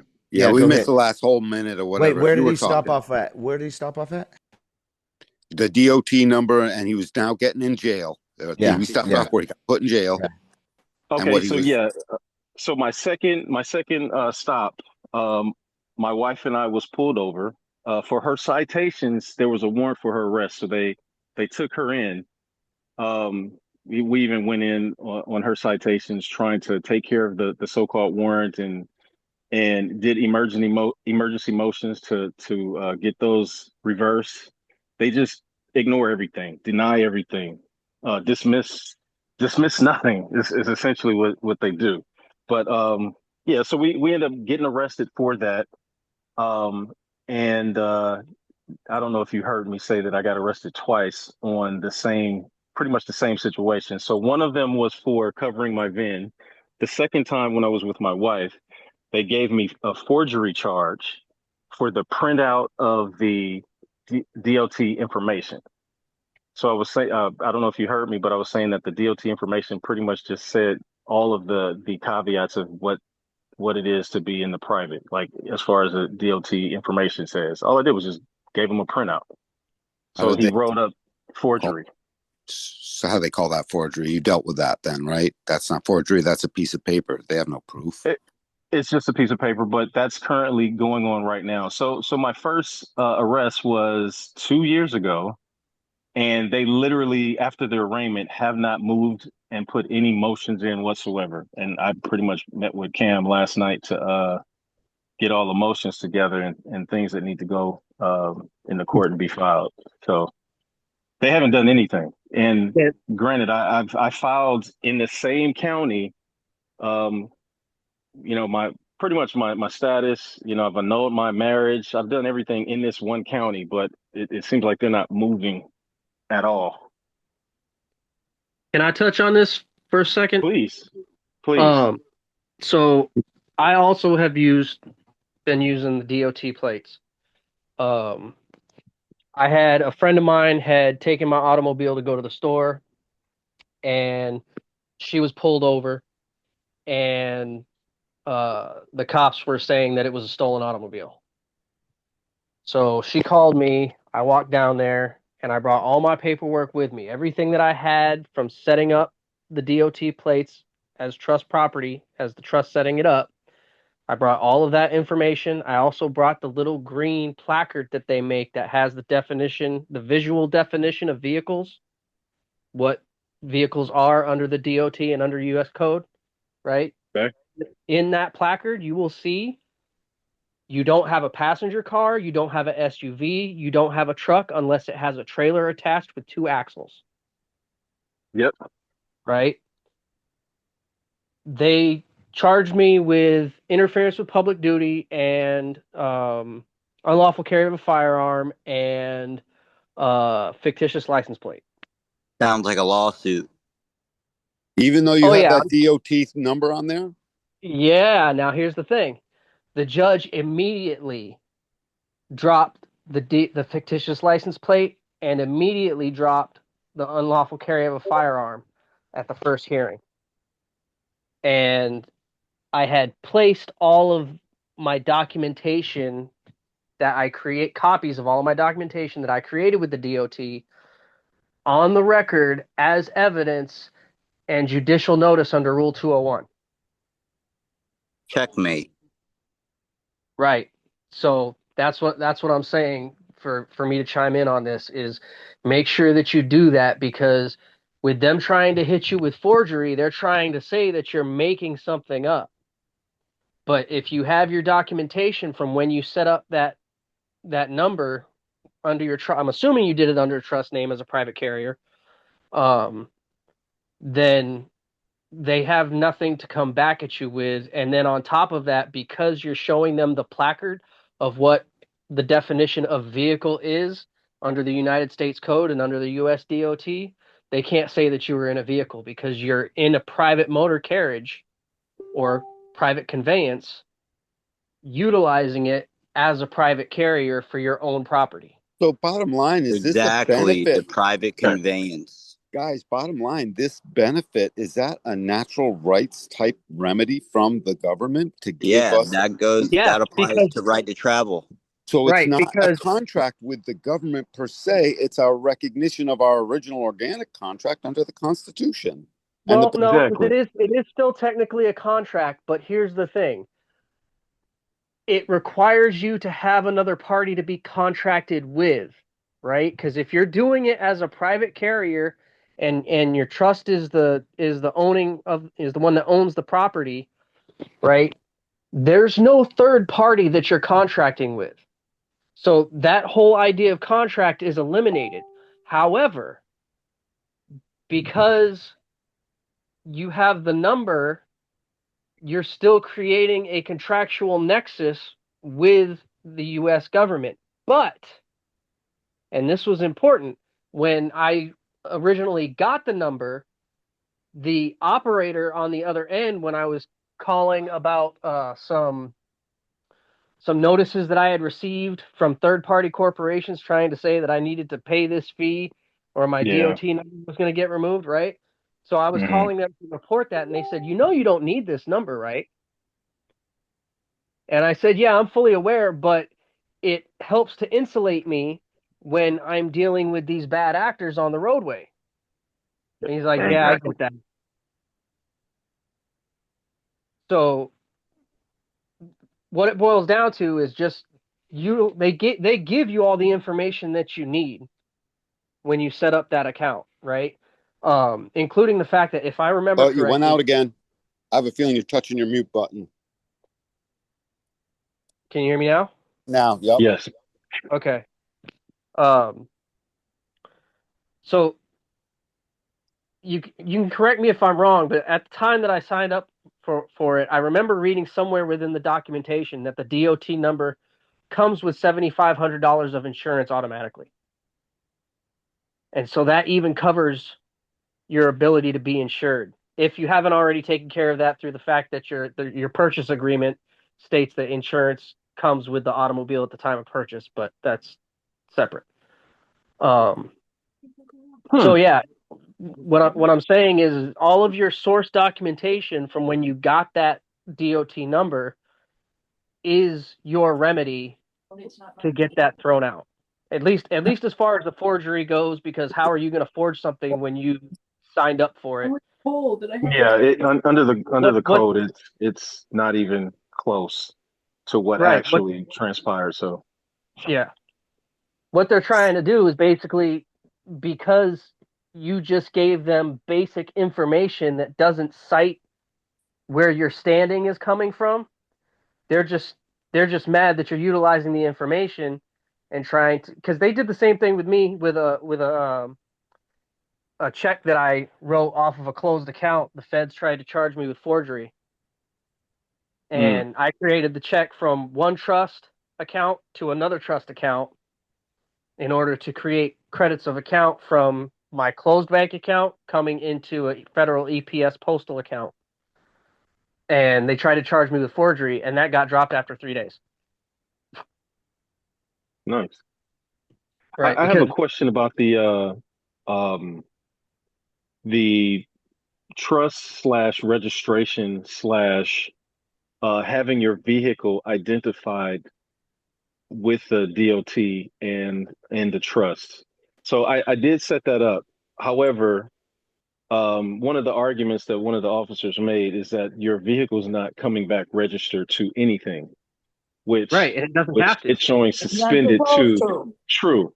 Well, I get that, but should not your vehicle be tied to shouldn't it be identified by, or should it not be No, identified by the no, The dealer real No. itself? question is to ask him because if that was even true. here's I the got you. thing. Okay. It Your can When you DOT it number is come up on their technically your system. identifier number. Yes. here's the thing, you're not registering your automobile with the DOT because you're not in a vehicle as defined by the DOT. That's the importance Period. of that placard, that green placard. Gotcha. It's 2 pages, and I have it on my phone. I can forward it. Yeah, Um, please do. I'll The put it green in the chat. placard. All right. And you can get it on U.S.DOT. The FMCSA website has it. It's 2 pages, and it shows all the different variations of what a vehicle is by pictures according to the DOT and according to Oh, U.S. code. I think I know what you're talking about. So Okay. there's no ambiguity. And a passenger automobile, like a car, an SUV, a passenger van is considered a vehicle. A pickup truck is not considered a vehicle unless you have a trailer attached to it that has at least 2 axles. hmm These are So key points that are important. Yeah, right, definitely. because if it's not a vehicle by United States code standard, it's also not a vehicle by state standard, Gotcha.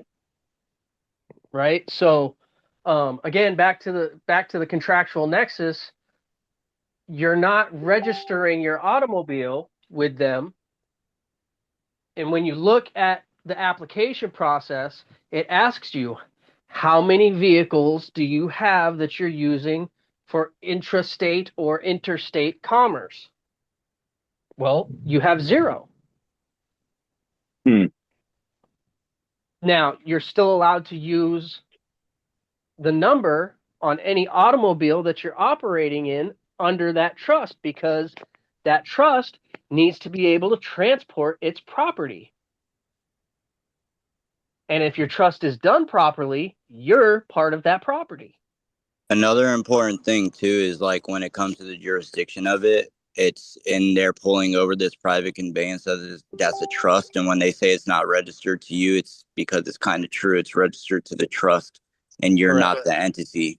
And then also they're trespassing and they're violating trust laws by doing such a thing. So there's many angles to go it's at an it extension and of my combat home that. goods, right? Yes, it's private property, household goods. Now, the Exactly. thing that And you have to make deprivation sure of that your you have liberty. done, the thing that you have to make sure that you have done, in case you haven't, is you have to have that certificate of title retitled into the trust name. And generally, when you get it back, it'll be a completely different type of certificate of title, right? I It's see. Yeah, usually you have to bill of it's sale your usually gold vehicle plate, over to the trust. That way, right? even all from the very beginning, it's get go. Like, let's say I go and buy a car off some dude at his house. He has the title, and I have a bill of sale. I have him donate or sell a car for $1 to the trust. My name never goes nowhere. He never Right. signs to my name. The trust name is the only thing that goes on it. That way, when you go to register it with the DMV, mind you, you do not need a license to register this vehicle when it's in a trust with the DMV, and it probably only costs about $80. That's as much as I paid. And then you go there and you give them that. You're just the insurance, and you also notice that the insurance is just for public safety and for peace of mind. And you make sure that the insurance is to the trust name. That way, when everything comes back, it is nothing but not you. And then it's also not something that they can prosecute on because it's not technically a true entity of a person. Right. So Now, the other thing, you make the distinction between you two. the other thing to I be need very this. clear on Go ahead. Go is, ahead. sorry, the other thing to be very clear on is that even though you have the certificate of title in your trust name, that is not the title. Certificate means document. Of means from. So if it's a certificate of title, it cannot be the title. It is still important to get the MSO or MCO from the I manufacturer. have both of those. Okay, so can I start from that point instead of dealing with the certificate of title? Because I You have the can start MCOs from for that both point. vehicles. You would do, if the manufacturer hasn't already written it to you in the trust name, you would do a bill of sale and inform the manufacturer that you have lost the MSO/MCO and you need a new one issued for the new entity that now holds it, and you send them a copy of the bill of sale. Okay. That will get you your MCO or MSO in Interesting. in your Pause there. trust name. All right, pause there. Robert, are My you still with us, apologies. brother? Yes, I'm still here. Okay. Any closing statements you want to make? We're right at about 3.5 hours, which is where we about 3.5 hours as far as public recordings are concerned. This meeting will still continue for everybody that's in Wisedome. Just wanted to let y'all know that. Any closing statements you would like to make before closing out the recording today? Yeah, people that want to learn law just understand that every contract is, has the authority of a court behind it. If you don't have a court behind your contract, nobody's going to honor your contract. So understand these different venues and where you want to stand in life. So, I don't mind having some contracts with the state, some contracts with the federal, some contracts, but they're not going to take away my rights with these contracts. So always reserve your rights. Thank you, Robert. That was awesome. Right. Yeah, what I want to. Oh, sorry. Go ahead, Cam. What I want to do is I want to close this one out as far as Operation Wisedome is concerned with our special guest, Robert Ritzman. Bro, you've been a wealth of knowledge. I definitely want to invite you on again at some point. I've been meaning to host you and your knowledge for over a year now, for sure. I'm so glad that you made a comment on the YouTube to be able to come back or come and speak freely to all of Operation Wisedome. And, I just would love for everybody every single person to unmute and thank Robert for coming and giving us his time today. It's been a blessing. Thank you very Thank much. Thank you, you. Robert. Hey, True Yeah. American, you're sir. all obliged, sir. Appreciate Nice work, your Robert. knowledge. Hey, Rob, you were awesome, You're bro. awesome, man. Thank you. Looking Rock, forward to hear from you Robert. again. Thank you, Robert. Big dog. Yeah, bro. A lot of good information. Thank you. Yes, thank you. You rock. Keep doing the Most High's work. You Definitely Hey, guys, appreciate you. you had some key ingredients today. What's Again, funny is Robert. get him on here. somebody connected with the military told me a month ago that I am classified as an angel because I fight evil. Isn't that funny? Yes. No, it's not funny. It's true. Yep. Okay. It's not funny. It's true. And again, we're just so thankful for you, brother, and I really appreciate it. This is going to close out today's Operation Wisedome meeting for Saturday, May the 23rd. If you would like to become an Operation Wisedome member, you can go to operationwisedome.com, become a member, get access to all the books, all the Discord, complete access 100% to the Trust series, and of course the people. Y'all let everybody know. Y'all have a goodbye world, and yeah, we'll close this one out. Later, Peace. world. Peace, y'all. All right, YouTube, hit me up for that trust and status correction. 5 point.